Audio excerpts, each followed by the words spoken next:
ಅರೆ ಕಡಿಮೆ ಹಾಕು ಆದ್ರೆ ಅಸಲಿ ಹಾಕು. MDH ಕಾಶ್ಮೀರಿ ಕೆಂಪು ಮೆಣಸಿನ ಪೌಡರ್. MDH.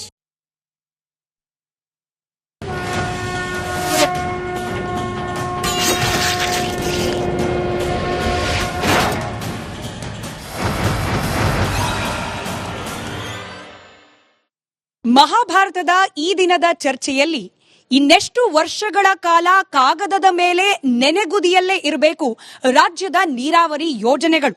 ನೀರಿಗೆ ಅಂಟಿರುವ ರಾಜಕೀಯಕ್ಕೆ ಮುಕ್ತಿ ಯಾವಾಗ? ನಮಸ್ಕಾರ, ಮಹಾಭಾರತ ಚರ್ಚಾ ಕಾರ್ಯಕ್ರಮಕ್ಕೆ ಸ್ವಾಗತ. ನಾನು ಸ್ಮಿತಾ ರಂಗನಾಥ್. ವೀಕ್ಷಕರೇ, ನಿಮಗೆ ಗೊತ್ತಿದೆ ಹಾಗೆ ನಾವು ಕೂಡ ಅನೇಕ ಬಾರಿ ಚರ್ಚೆ ಮಾಡಿದ್ದೀವಿ, ಸುದ್ದಿ ಪ್ರಸಾರ ಮಾಡಿದ್ದೀವಿ. ರಾಜ್ಯದಲ್ಲಿ ಸದ್ಯಕ್ಕೆ ನೆರೆ ಬರ ಎರಡೂ ಕೂಡ ಏಕಕಾಲದಲ್ಲಿ ಅನುಭವಿಸ್ತಾ ಇರುವಂತಹ ಒಂದು ವಿಚಿತ್ರ ಸಂದಿಗ್ಧ ಪರಿಸ್ಥಿತಿ ನಿರ್ಮಾಣವಾಗಿದೆ. ಈ ಮಳೆ ಕೈಕೊಟ್ಟ ಸಂದರ್ಭದಲ್ಲಿ ಅಥವಾ ಮಳೆ ಯಥೇಚ್ಛವಾಗಿ ಬಂದ ಸಂದರ್ಭದಲ್ಲಿ ನೀರಿಗೆ ಸಂಬಂಧಪಟ್ಟ ಕೃಷಿ ಸೇರಿದಂತೆ ನೀರಿಗೆ ಸಂಬಂಧಪಟ್ಟ ಬಹುತೇಕ ಯೋಜನೆಗಳನ್ನ ಚಟುವಟಿಕೆಗಳನ್ನ ಅಳೆದು ತೂಗಿ ಮಾಡಬೇಕಾದಂತಹ ಪರಿಸ್ಥಿತಿ, ಮಳೆ ಕೈಕೊಟ್ಟ ಪರಿಸ್ಥಿತಿ, ಅದರಲ್ಲೂ ಬರದ ಪರಿಸ್ಥಿತಿ ಅಂತಾದಾಗ ಪರ್ಯಾಯವಾಗಿ ಸಹಾಯಕವಾಗಿ ನಿಲ್ಲುವಂಥದ್ದು ರಾಜ್ಯದಲ್ಲಿರ್ತಕ್ಕಂಥ ಕೆರೆ ಕಟ್ಟೆಗಳಿಂದ ಹಿಡಿದು ಬೃಹತ್ ಜಲಾಶಯಗಳವರೆಗೂ ಏನೆಲ್ಲ ನೀರಾವರಿ ಯೋಜನೆಗಳಿದೆ ಅದು. ಆದ್ರೆ ದುರಂತ ನೋಡಿ, ನಮ್ಮ ರಾಜ್ಯದಲ್ಲಿ ಲಕ್ಷಾಂತರ ಕೋಟಿ ರೂಪಾಯಿಗಳ ಪ್ರಾಜೆಕ್ಟ್ಗಳು ಇದೇ ನೀರಾವರಿಗೆ ಸಂಬಂಧಪಟ್ಟಂತೆ ಆಗಿದೆ, ಆಗ್ತಾ ಇವೆ. ಆದ್ರೂ ಕೂಡ ಬರ ಪರಿಸ್ಥಿತಿ ಬಂದಾಗ ಜಲಾಶಯದ ನೀರನ್ನ ನಂಬ್ಕೊಂಡು ಕೃಷಿ ಮಾಡಬೇಡಿ ಅಂತ ಹೇಳುವಂತಹ ಪರಿಸ್ಥಿತಿ ನಿರ್ಮಾಣ ಆಗ್ಬಿಡುತ್ತೆ. ಈ ನೀರಾವರಿ ಯೋಜನೆಗಳು ದಶಕಗಳಿಂದ, ಅದಕ್ಕೂ ಮೀರಿದ ವರ್ಷಗಳಿಂದ ನೆನೆಗುದಿಗೆ ಬಿದ್ದಿರಲಿಕ್ಕೆ ಪ್ರಮುಖವಾಗಿ ಕಾರಣ ಏನು? ಕೇಂದ್ರ ರಾಜ್ಯ ಸರ್ಕಾರಗಳ ನಡುವಿನ ಸಮನ್ವಯತೆ ಕೊರತೆನಾ, ಅಥವಾ ಅಂತಾರಾಜ್ಯ ವಿವಾದವಾಗಿ ಸ್ವರೂಪವನ್ನ ಪಡೆದುಕೊಂಡಿರೋದಾ? ನ್ಯಾಯಮಂಡಳಿಯಲ್ಲಿ ಯಥೇಚ್ಛವಾದ ಅವಧಿಯನ್ನ ಅದು ಕನ್ಸ್ಯೂಮ್ ಮಾಡ್ತಾ ಇರೋದಾ? ಇದಕ್ಕೆ ಪರಿಹಾರ ಆದ್ರೂ ಏನು? ನೀರನ್ನ ಉಳಿಸ್ಕೊಂಡು ಬಳಸ್ಕೊಳ್ಳಿಕ್ಕೆ ತಕ್ಷಣಕ್ಕೆ ಆಗ್ಬೇಕಾಗಿರುವ ಪರಿಹಾರ ಕಾರ್ಯಗಳು ಯಾವುದು? ಇದೆಲ್ಲದರ ಬಗ್ಗೆ ಸಮಗ್ರವಾದ ಚರ್ಚೆಯನ್ನ ಮಾಡುವ ಪ್ರಯತ್ನವನ್ನ ಇವತ್ತಿನ ಮಹಾಭಾರತ ಚರ್ಚಾ ಕಾರ್ಯಕ್ರಮದಲ್ಲಿ ಮಾಡ್ತಾ ಇದ್ದೀನಿ. ಚರ್ಚೆ ಪ್ರಾರಂಭಕ್ಕೆ ಮುಂಚೆ ಈ ಬಗ್ಗೆ ಒಂದು ವರದಿ ನಿಮ್ಮ ಮುಂದೆ.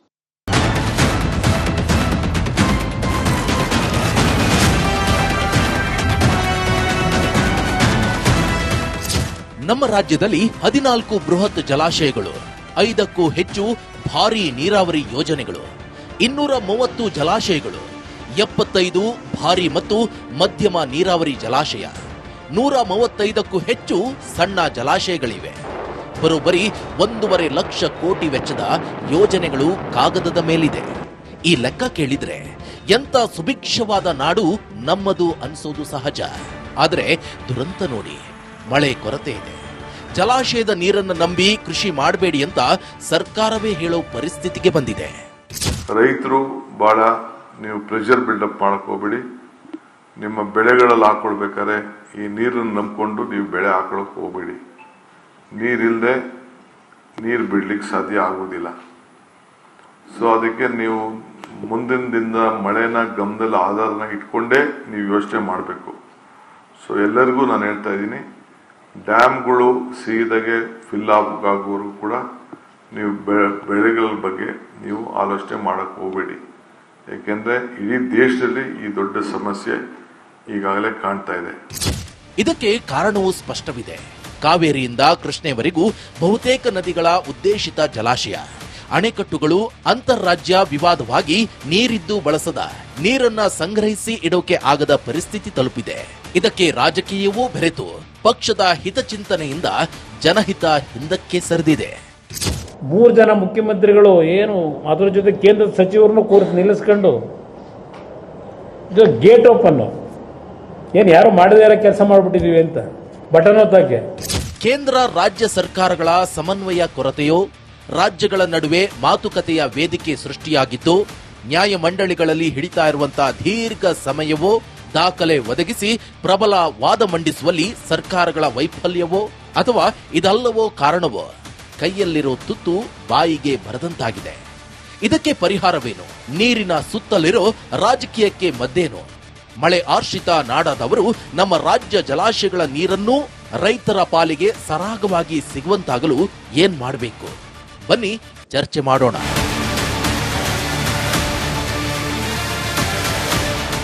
ಇವತ್ತಿನ ಚರ್ಚೆಯಲ್ಲಿ ನಮ್ಮ ಜೊತೆ ಕಾನೂನು ತಜ್ಞರಾದ ಬ್ರಿಜೇಶ್ ಕಾಳಪ್ಪ ಸರ್ ಇದ್ದಾರೆ. ಹಾಗೆ ರಿಟೈರ್ಡ್ IAS ನಿವೃತ್ತ MD ಕಾವೇರಿ ನಿಗಮ ಟಿ ತಿಮ್ಮೇಗೌಡರಿದ್ದಾರೆ. ಹಾಗೆ ನೀರಾವರಿ ತಜ್ಞರಾಗಿರುವ ಕ್ಯಾಪ್ಟನ್ ರಾಜಾರಾಮ್ ಅವರಿದ್ದಾರೆ. ಬಿಜೆಪಿ ವಕ್ತಾರರಾದ ಅಶೋಕ್ ಗೌಡರಿದ್ದಾರೆ. JDS ವಕ್ತಾರರಾದ ಅಶ್ವಿನ್ ಅವರಿದ್ದಾರೆ. ನಮಸ್ಕಾರ, ಎಲ್ಲರಿಗೂ ಕಾರ್ಯಕ್ರಮಕ್ಕೆ ಗೌರವಪೂರ್ವಕವಾದ ಸ್ವಾಗತ. ಹಾಗೆ ಎಂದಿನಂತೆ ಮಹಾಭಾರತ ಮೆಗಾ ಡಿಬೇಟ್ ನಲ್ಲಿ ನಮ್ಮ ಜೊತೆ ವಿವಿಧ ಪಕ್ಷಗಳ ಪ್ರತಿನಿಧಿಗಳು ಹಾಗೆ ನಮ್ಮ ಆಡಿಯನ್ಸ್ ಕೂಡ ಇದ್ದಾರೆ. ನಮಸ್ಕಾರ, ಎಲ್ಲರಿಗೂ ಪ್ರೀತಿಯ ಸ್ವಾಗತ ಕಾರ್ಯಕ್ರಮಕ್ಕೆ. ರಾಜಾರಾಮ್ ಸರ್, ತಮ್ಮಿಂದಲೇ ಕಾರ್ಯಕ್ರಮವನ್ನ ಪ್ರಾರಂಭ ಮಾಡ್ತಾ ನನ್ನ ಹೋಮ್ವರ್ಕ್ ತಪ್ಪಿದ್ರೆ, ಯಾಕಂದ್ರೆ ಸಾಕಷ್ಟು ಹುಡುಕ್ದೆ, ಈ ಅಂಕಿಅಂಶಗಳು ಸರಿ ಇರಬಹುದು ಅನ್ನೋ ವಿಶ್ವಾಸದೊಂದಿಗೆ ಕೇಳ್ತಾ ಇದ್ದೀನಿ. ಅಂಕಿಅಂಶ ತಪ್ಪಿದ್ರೆ ಸರಿಪಡಿಸಿ ನೀವು ಹೇಳ್ತೀರಿ ಅನ್ನೋ ವಿಶ್ವಾಸದೊಂದಿಗೆ. ನಮ್ಮ ರಾಜ್ಯದಲ್ಲಿ ಬರೋಬ್ಬರಿ 14ಕ್ಕೂ ಹೆಚ್ಚು ಬೃಹತ್ ಜಲಾಶಯಗಳು, 5ಕ್ಕೂ ಹೆಚ್ಚು ಭಾರಿ ನೀರಾವರಿ ಯೋಜನೆಗಳು, 230 ಜಲಾಶಯಗಳು, 75 ಭಾರಿ ಹಾಗೆ ಮಧ್ಯಮ ನೀರಾವರಿ ಜಲಾಶಯಗಳು, 135 ಸಣ್ಣ ನೀರಾವರಿ ಜಲಾಶಯಗಳು. ಇಷ್ಟೆಲ್ಲ ಇದ್ರೂ ಕೂಡ ಬರ ಪರಿಸ್ಥಿತಿ ಇದೆ, ಮಳೆ ಕಮ್ಮಿ ಇದೆ, ನೀವು ಡ್ಯಾಮ್ನಲ್ಲಿರೋ ನೀರನ್ನು ನೋಡಿ ಕೃಷಿ ಮಾಡಬೇಡಿ ಅಂತ ಹೇಳೋ ಪರಿಸ್ಥಿತಿ ಯಾಕೆ ಬರ್ತಿದೆ ಅಂತ? ನಮಗೆ ಸರಿಯಾದ ಟೈಮಲ್ಲಿ ಮಳೆ ಬರ್ತಾ ಇಲ್ಲ. ಜೂನ್ ತಿಂಗಳಲ್ಲಿ ಮಳೆ ಬರಬೇಕು, ಜೂನ್ 4, 5 ಜೂನ್ ಬರ್ತಾ ಇಲ್ಲ. ಈ ವರ್ಷ ಅಂಕು ಜೂನ್ ಮಳೆ ಎಲ್ಲ ಫೇಲ್ಯೂರೇ ಆಗೋಗಿದೆ. ಜುಲೈಯಲ್ಲೇನೋ ಒಂದು ಮೊದಲನೇ ವಾರದಲ್ಲಿ ಮಳೆ ಬಂದಿದೆ, ಆದರೆ IMD ಪ್ರಿಡಿಕ್ಷನ್ನು ಜೂನ್ ಏನಾಯಿತು ಹಾಗೆ ಜುಲೈಯಲ್ಲೂ ಆಗುತ್ತೆ ಅಂತ ಹೇಳಿದ್ದಾರೆ. ಅದಕ್ಕನ್ನ ಮುಖ್ಯವಾಗಿ ಈ ಎಲ್ ನೈನೋ ಎಫೆಕ್ಟು ಈ ವರ್ಷ ಭಾಳ ತೀವ್ರವಾಗಿರುತ್ತೆ ಅಂತ ಕೂಡ ಪ್ರಿಡಿಕ್ಷನ್ ಇದೆ. ಸೊ ಇವನ್ನೆಲ್ಲ ಗಮನಿಸಿದರೆ ನೀರು, ಆಮೇಲೆ ಇನ್ನೊಂದು ಏನಾಗಿದೆ, ನಮ್ಮಲ್ಲಿ ಟ್ರಿಬ್ಯುನಲ್ ಅವಾರ್ಡ್ಗಳು ಏನು ಹೇಳುತ್ತೆ, ಫೆಬ್ರವರಿ ಆದಮೇಲೆ ಬೇಸಾಯಕ್ಕೆ ನೀರು ಕಾಲುವೆಯಲ್ಲಿ ಹರಿಸ್ಕೊಡ್ದು ಅಂತ ಇದೆ. ಆದರೆ ನಾವು ಅದನ್ನು ಕೇರ್ ಮಾಡ್ತಾ ಇಲ್ಲ. ರೈತರ ಪ್ರೆಷರ್ ಇದೆ, ನೀರು ಬಳಸಿಬಿಡ್ತಾ ಇದ್ದೀವಿ, ಪೂರ್ತಿ ತೊಳೆದಿಡ್ತಾ ಇದ್ದೀವಿ ಎಲ್ಲ ಜಲಾಶಯಗಳು. ಆಮೇಲೆ ಮಳೆ ಬಂದರೆ ಅದು ಡೆಡ್ ಸ್ಟೋರೇಜ್ ದಾಟಿ ಮೇಲೆ ಬಂದ ಮೇಲೆ ನೀರು ಉಪಯೋಗಿಸೋಕ್ಕೆ ಸಾಧ್ಯ ಆಗುತ್ತೆ. ಇದು ಒಂದು ದೊಡ್ಡ ನುಕ್ಸ ನಮ್ಮಲ್ಲಿ ತಪ್ಪಿದೆ. ಎಲ್ಲ ಕೃಷ್ಣಲ್ಲೂ ಅಷ್ಟೇ, ಕಾವೇರಿ ಅಷ್ಟೇ, ಇವನ ತಮಿಳ್ನಾಡವರು ಅದೇ ಮಾಡ್ತಾರೆ, ಎಲ್ಲ ರೈತರು ಎಲ್ಲ ಕಡೆಯೂ ಅದೇ ಆಗ್ತಾ ಇದೆ.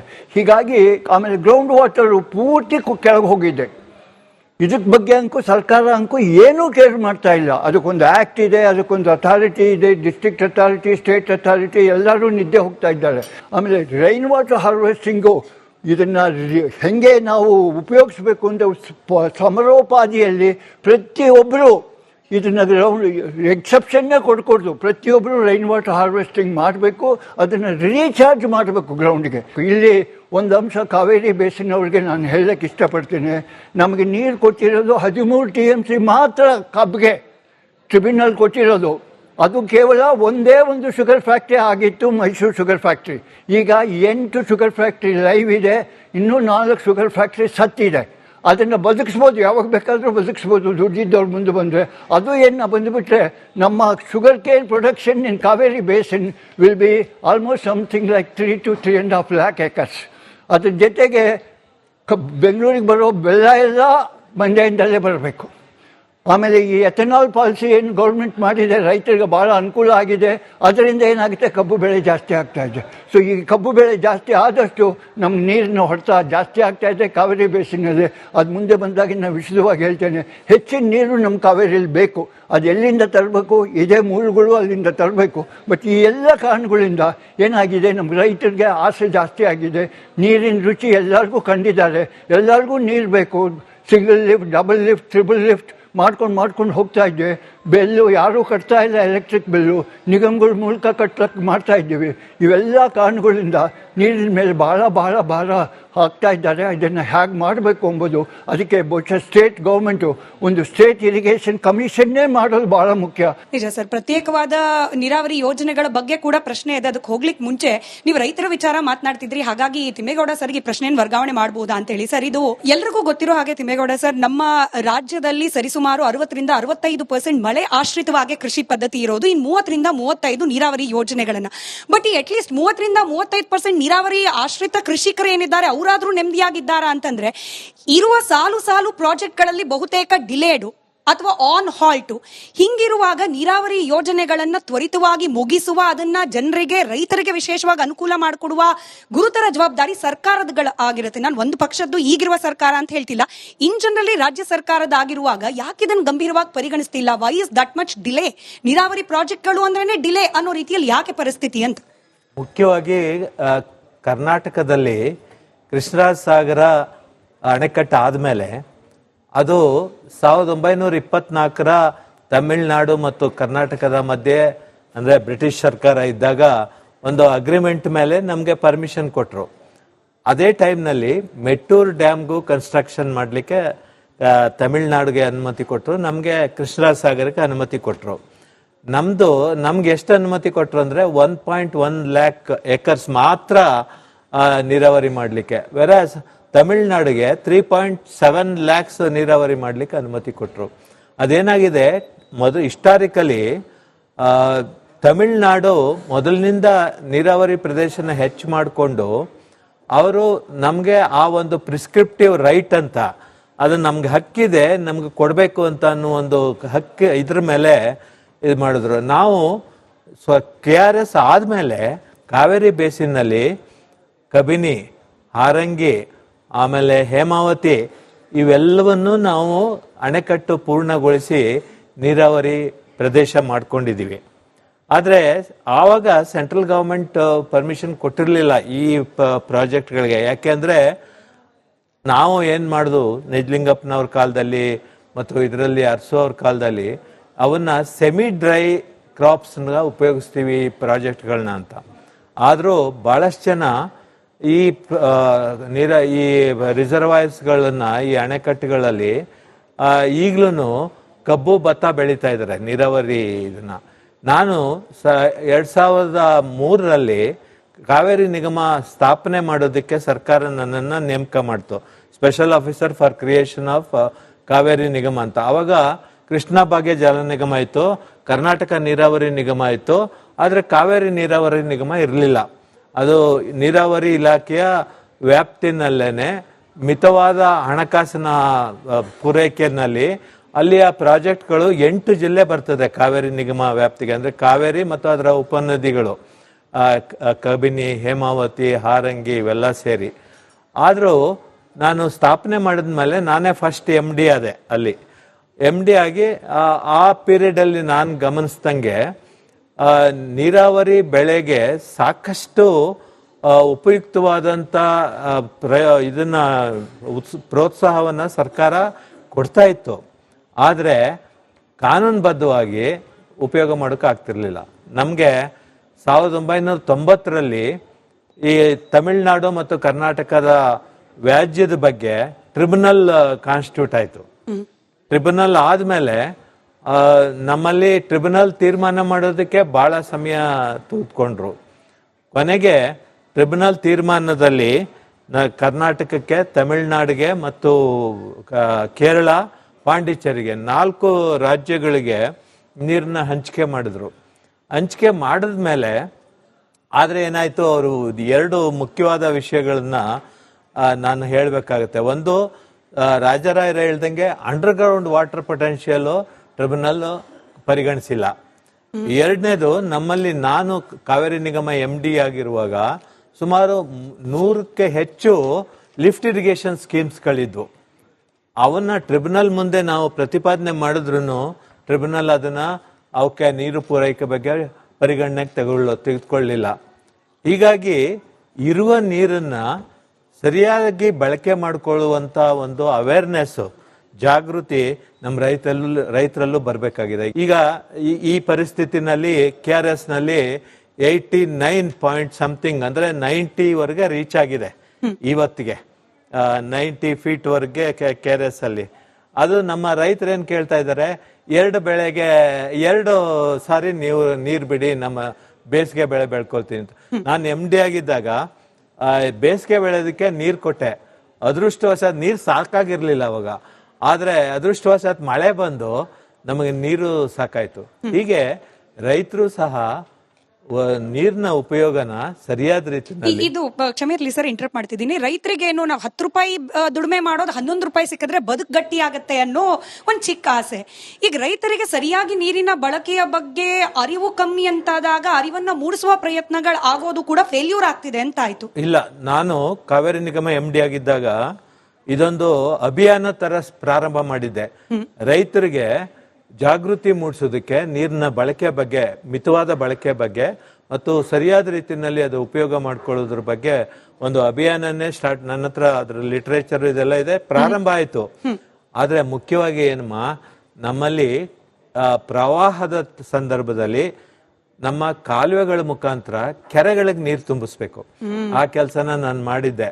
ಅದ್ರ ಜೊತೆಗೆ ಕೆರೆಗಳು ಬಹಳಷ್ಟು ಹೂಳು ತುಂಬಿವೆ, ಒತ್ತುವರಿಯಾಗಿವೆ. ಆ ಕೆರೆಗಳನ್ನ ನಾವು ಹೂಳು ತೆಗೆದು ಕೆರೆ ತುಂಬಿಸೋ ಕೆಲಸ ಮಾಡಿದ್ರೆ ಕೆರೆಗಳ ಅಚ್ಚುಕಟ್ಟು ನೀರಾವರಿ ಪ್ರದೇಶ ಉತ್ತಮವಾಗುತ್ತೆ. ನಾವು ಕೆರೆ ಒತ್ತುವರಿ ಹೂಳು ಎತ್ತೋದು ಅಂತ ಬಂದ್ರೆ ಮತ್ತೆ ಪಾಲಿಟಿಕ್ಸ್ ಆಗ್ಬಿಡುತ್ತೆ ಸರ್. ಅದು ರಾಜಕೀಯ ಸ್ವರೂಪ ಪಡ್ಕೊಂಡ್ಬಿಟ್ಟು ಆ ಪಕ್ಷ ಈ ಪಕ್ಷ ಅನ್ನೋದು ಬಂದ್ಬಿಡುತ್ತೆ. ಬಟ್ ಎನಿವೆ ಸೊಲ್ಯೂಷನ್ಗಳ ಕಣ್ಮುಂದಿದೆ, ಅದನ್ನ ಉಪಯೋಗ ಮಾಡ್ಕೊಳ್ಳೋ ಇಚ್ಛಾಶಕ್ತಿ ಕೊರತೆ ಕೂಡ ಕಾಣ್ತಾ ಇದೆ ಅಂತ ಹೇಳಿ ನಿಜವೇ. ಬ್ರಿಜೇಶ್ ಸರ್, ಇವಾಗ ಕರ್ನಾಟಕದ ವಿಚಾರವನ್ನೇ ಮತ್ತೆ ಪ್ರಸ್ತಾಪ ಮಾಡ್ತಾ, ನಮಗ್ ಗೊತ್ತಿರೋ ಹಾಗೆ ಇಡೀ ದೇಶದಲ್ಲೇನೆ 2ನೇ ಅತ್ಯಂತ ಶುಷ್ಕ, ಇನ್ನು ಸಿಂಪಲ್ ಆಗಿ ಹೇಳ್ಬೇಕು ಅಂದ್ರೆ ಒಣ ರಾಜ್ಯ ಅಂತಂದ್ರೆ ಕರ್ನಾಟಕ. ಹೀಗಿರುವಾಗ ಈ ಜಲಾಶಯಗಳು ಅಥವಾ ನೀರಾವರಿಗೆ ಸಂಬಂಧಪಟ್ಟ ಪ್ರಾಜೆಕ್ಟ್ಗಳು ಅತ್ಯಂತ ಮಹತ್ವದ ಪಾತ್ರವನ್ನ ನಿರ್ವಹಿಸುತ್ತೆ ಮಳೆ ಹೆಚ್ಚು ಬಂದಾಗ ನೀರನ್ನ ಸಂಗ್ರಹ ಮಾಡಿಟ್ಕೊಳ್ಳಿಕ್ಕೆ. ಬಟ್ ಇದು ಪೊಲಿಟಿಕಲ್ ಟರ್ನ್ ಅನ್ನ ಪಡೆದುಕೊಂಡಿರೋ ಕಾರಣಕ್ಕೋ ಅಥವಾ ರಾಜ್ಯ ಕೇಂದ್ರ ಸರ್ಕಾರಗಳ ನಡುವಿನ ಸಮನ್ವಯತೆ ಕೊರತೆನೋ, ಅಂತಾರಾಜ್ಯ ವಿವಾದ ಪಡ್ಕೊಂಡಿರೋದಕ್ಕೋ ನೀವು ನೋಡ್ತಾ ಹೋಗಿ ಮೇಕೆದಾಟು ಅಂದ್ರೆ ಪಾಲಿಟಿಕ್ಸ್ ಬಂದ್ಬಿಡುತ್ತೆ, ಮಹದಾಯಿ ಅಂದ್ರೆ ಕೇಂದ್ರ ರಾಜ್ಯ ಸರ್ಕಾರದ ನಡುವೆ ಸಮನ್ವಯತೆ ಇಲ್ಲ ಅಂತ ಆಗುತ್ತೆ, ನೀವು TB ಡ್ಯಾಮ್ ಅಂತ ಅಂದ್ರೂ ಕೂಡ ಇದು 3 ರಾಜ್ಯಗಳ ಸಮಸ್ಯೆ ಅನ್ನೋ ರೀತಿಯಲ್ಲಿ ಆಗ್ಬಿಡುತ್ತೆ. ಹೀಗೆ ಸಮಸ್ಯೆಗಳೇ ಆಗ್ಬಿಟ್ರೆ ಪರಿಹಾರವನ್ನು ಹುಡುಕೋ ಕಾರ್ಯ ಯಾವಾಗ, ಇನ್ನೆಷ್ಟು ವರ್ಷ ವಿಳಂಬ ಅಂತ? ನೋಡಿ ಸ್ಮಿತಾ, ನಾವು ಹೇಳಿ ಕೇಳಿ ಫಾಲೋ ಮಾಡುವಂಥದ್ದು ಯಾವ ಸಿಸ್ಟಮ್ ಅಂತ ಹೇಳಿದ್ರೆ ಅಮೆರಿಕಾ ಸಿಸ್ಟಮ್. ಅಮೆರಿಕಾದಲ್ಲೂ ಕೂಡ ನೀವು ರಾಜ್ಯಗಳ ಮಧ್ಯೆ ವ್ಯಾಜ್ಯಗಳಿರ್ತವೆ. ಆ ವ್ಯಾಜ್ಯಗಳನ್ನ ಸುಪ್ರೀಂ ಕೋರ್ಟ್, ಅಲ್ಲಿನ ಸುಪ್ರೀಂ ಕೋರ್ಟ್ ಅದನ್ನ ತೀರ್ಮಾನ ಮಾಡುತ್ತೆ. ಅದೇ ರೀತಿಯಲ್ಲಿ ನಾವು ಹೇಳಿ ಕೇಳಿ ನಾವು ಮಾಡಿರುವಂತದ್ದು interstate river water disputes act. ಅದು ಆರ್ಟಿಕಲ್ 262 ಆಫ್ ದ ಕಾನ್ಸ್ಟಿಟ್ಯೂಷನ್ ಮೂಲಕ interstate river water disputes act, interstate river water disputes act ಅಲ್ಲಿ ಸೆಕ್ಷನ್ 3ದಲ್ಲಿ ಒಂದು ಕಂಪ್ಲೇಂಟ್ ಫೈಲ್ ಆಗುತ್ತೆ. ಒಂದು ಸ್ಟೇಟ್ ಹೋಗಿ ಕೇಂದ್ರ ಸರ್ಕಾರದ ಹತ್ರ ಕೇಳ್ಕೊಳ್ಳುತ್ತೆ, ನೀವೊಂದು ನ್ಯಾಯಾಧಿಕರಣದ ರಚನೆ ಮಾಡಿ, ಆ ನ್ಯಾಯಾಧಿಕರಣ ಇದನ್ನ ಇದ್ರ ಬಗ್ಗೆ ವಿಚಾರ ಮಾಡಿ ಅದ್ರ ಬಗ್ಗೆ ಒಂದು ತೀರ್ಮಾನ ಕೊಡ್ಲಿ ಅನ್ನೋಂಥದ್ದು. ಮತ್ತೆ ನೀವು ಯಾವುದೇ ಒಂದು ವ್ಯಾಜ್ಯ, ಇವಾಗ ಈ ಅಂತರ್ ರಾಜ್ಯ ವ್ಯಾಜ್ಯ ಅಲ್ಲ, ಬಟ್ ಎಂಥದೇ ವ್ಯಾಜ್ಯ ಇದ್ರೂ ಕೂಡ ಅದರಲ್ಲಿ ಸಮಯ ಹಿಡಿಯುತ್ತೆ. ಸೊ ಆ ಸಮಯ ಹಿಡಿಯೋ ಸಂದರ್ಭದಲ್ಲಿ ಏನಾಗುತ್ತೆ, ಎಲ್ಲವೂ ವಿಚಾರಗಳು ಬರ್ತವೆ. ಇವಾಗ ಕಾವೇರಿದಲ್ಲಿ ಕ್ಯಾಪ್ಟನ್ ರಾಜಾರಾವ್ ಅವ್ರಿಗೂ ಗೊತ್ತು, ತಿಮ್ಮೇಗೌಡರಿಗೂ ಗೊತ್ತು. ಸುಮಾರು 1990 ಶುರು ಆಗಿದ್ದು 2007 ನಮ್ಮ 5-2 ರಿಪೋರ್ಟ್ ಬಂದಿರಲಿಲ್ಲ. 2007ಕ್ಕೆ ನಮ್ಮ 5-2 ರಿಪೋರ್ಟ್ ಬಂತು. ಇವಾಗ ತಾನೇ ನಾವು ರಾಜಾರಾವ್ ಅವ್ರ ಜೊತೆ ಮಾತಾಡ್ತಿದ್ದಾಗ 5-3 ಯಾಕೆ ಹೋಗ್ಲಿಲ್ಲ ಅಂತ ಕೇಳುವಂತ ಪ್ರಶ್ನೆ ಬಂತು. ಅದು 5-3 ಸೆಕೆಂಡ್ ರೌಂಡ್, ಅಂದ್ರೆ first round is 5-2, second round 5-3 ಬರುತ್ತೆ. ಆ 5-3 ಆಗಿದ್ರೆ ಒಂದು 4-5 ವರ್ಷ ಆಗಿರುವಂತದ್ದು. ಸೊ ಇದ್ರಲ್ಲಿ ಏನಾಗುತ್ತೆ, ಯಾವಾಗ ನೀವು ಫಸ್ಟ್ ಇವಾಗ ತಿಮ್ಮೇಗೌಡರು ಹೇಳಿದಾಗೆ 24ರಲ್ಲಿ ಮೊದಲನೇ ಅಗ್ರಿಮೆಂಟ್ ಆಗುತ್ತೆ. ಅದಕ್ಕಿಂತ ಮೊದಲೇ ಡಿಸ್ಪ್ಯೂಟ್ ಇದೆ ಕಾವೇರಿದಲ್ಲಿ. ತಮಿಳ್ನಾಡಿಗೂ ಮತ್ತೆ ಅಂದ್ರೆ ಆಗಿನ ಮಡ್ರಾಸ್ಗೂ ಈ ಮೈಸೂರಿಗೂ ಹಾಗೆ ವ್ಯಾಜ್ಯ ಇತ್ತು, ಅದಕ್ಕೆ ಮೊದಲೇ ವ್ಯಾಜ್ಯ ಇತ್ತು. ಅಂದ್ರೆ first agreement is in the 19th century, 1880 ಅಲ್ಲ, ಫಸ್ಟ್ ಅಗ್ರಿಮೆಂಟ್ 1892 ಅಗ್ರಿಮೆಂಟ್.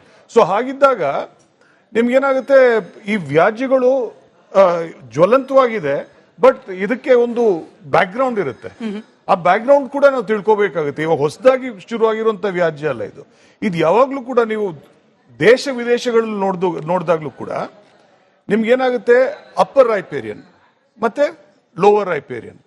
ಅಂದ್ರೆ ಮೇಲಿರುವಂತ ರಾಜ್ಯ, ನೀರು ಫ್ಲೋ ಎಲ್ಲಿ ಬರುತ್ತೆ ಅದು ಮೇಲಿರುವಂತ ರಾಜ್ಯ, ಮತ್ತೆ ಕೆಳಗಡೆ ಇರುವಂತ ರಾಜ್ಯ. ಯಾವಾಗ್ಲೂ ಕೂಡ ನೀವು ಕ್ಯಾನ್ಸಸ್ ವರ್ಸಸ್ ಕಾಲರಾಡೋ ತಗೊಳ್ಳಿ, ಯೂಫ್ರೆಟಿಸ್ ನದಿ ತಗೊಳ್ಳಿ, ಟೈಗ್ರಿಸ್ ನದಿ ತಗೊಳ್ಳಿ, ಅಥವಾ ನೈಲ್ ನದಿ ತಗೊಳ್ಳಿ, ಯಾವಾಗ್ಲೂ ಕೂಡ ವ್ಯಾಜ್ಯ ಇರುವಂತದ್ದು ಮೇಲೆ ಇರುವಂತ ಇವ್ರಿಗೆ ರಾಜ್ಯಕ್ಕೆ ಮತ್ತೆ ಕೆಳಗಡೆ ಇರುವಂತ ರಾಜ್ಯಕ್ಕೆ ಯಾವಾಗ್ಲೂ ಕೂಡ. ಸೊ ಆ ರೀತಿಯಲ್ಲಿ ನಡ್ಕೊಂಡು ಬಂದಿದೆ. ಸೊ ಇವಾಗ ಹೇಳಿ ಕೇಳಿ ನಮ್ಗೆಲ್ಲ ಗೊತ್ತಿರೋ ಹಾಗೆ ಫಸ್ಟ್ ಸೆಟಲ್ಮೆಂಟ್ ಎಲ್ಲಾಗಿದೆ, ತಮಿಳ್ನಾಡಲ್ಲಾಗಿದೆ. So they are the old users ಯಾವಾಗ್ಲೂ ಒಂದಷ್ಟು ಪ್ರಾಮುಖ್ಯತೆ ಇರುತ್ತೆ. ಸೊ ನಾವು ಎಚ್ಚೆತ್ಕೊಂಡಿದ್ದೆ 24ರಲ್ಲಿ, 24ರಿಂದ 74ವರೆಗೂ ನಮ್ಮ ಅಗ್ರಿಮೆಂಟ್ ಇತ್ತು. 74ರಲ್ಲಿ ನಾವು ಎಚ್ಚರಿಕೆ ವಹಿಸಲಿಲ್ಲ. ಅದಾದ್ಮೇಲೆ ಫ್ರಮ್ 74 till 1990 ನಾವು ಇದು ನ್ಯಾಯಾಧೀಕರಣ ಆಗಬೇಕು ಅಂತ ಕೇಳಲಿಲ್ಲ.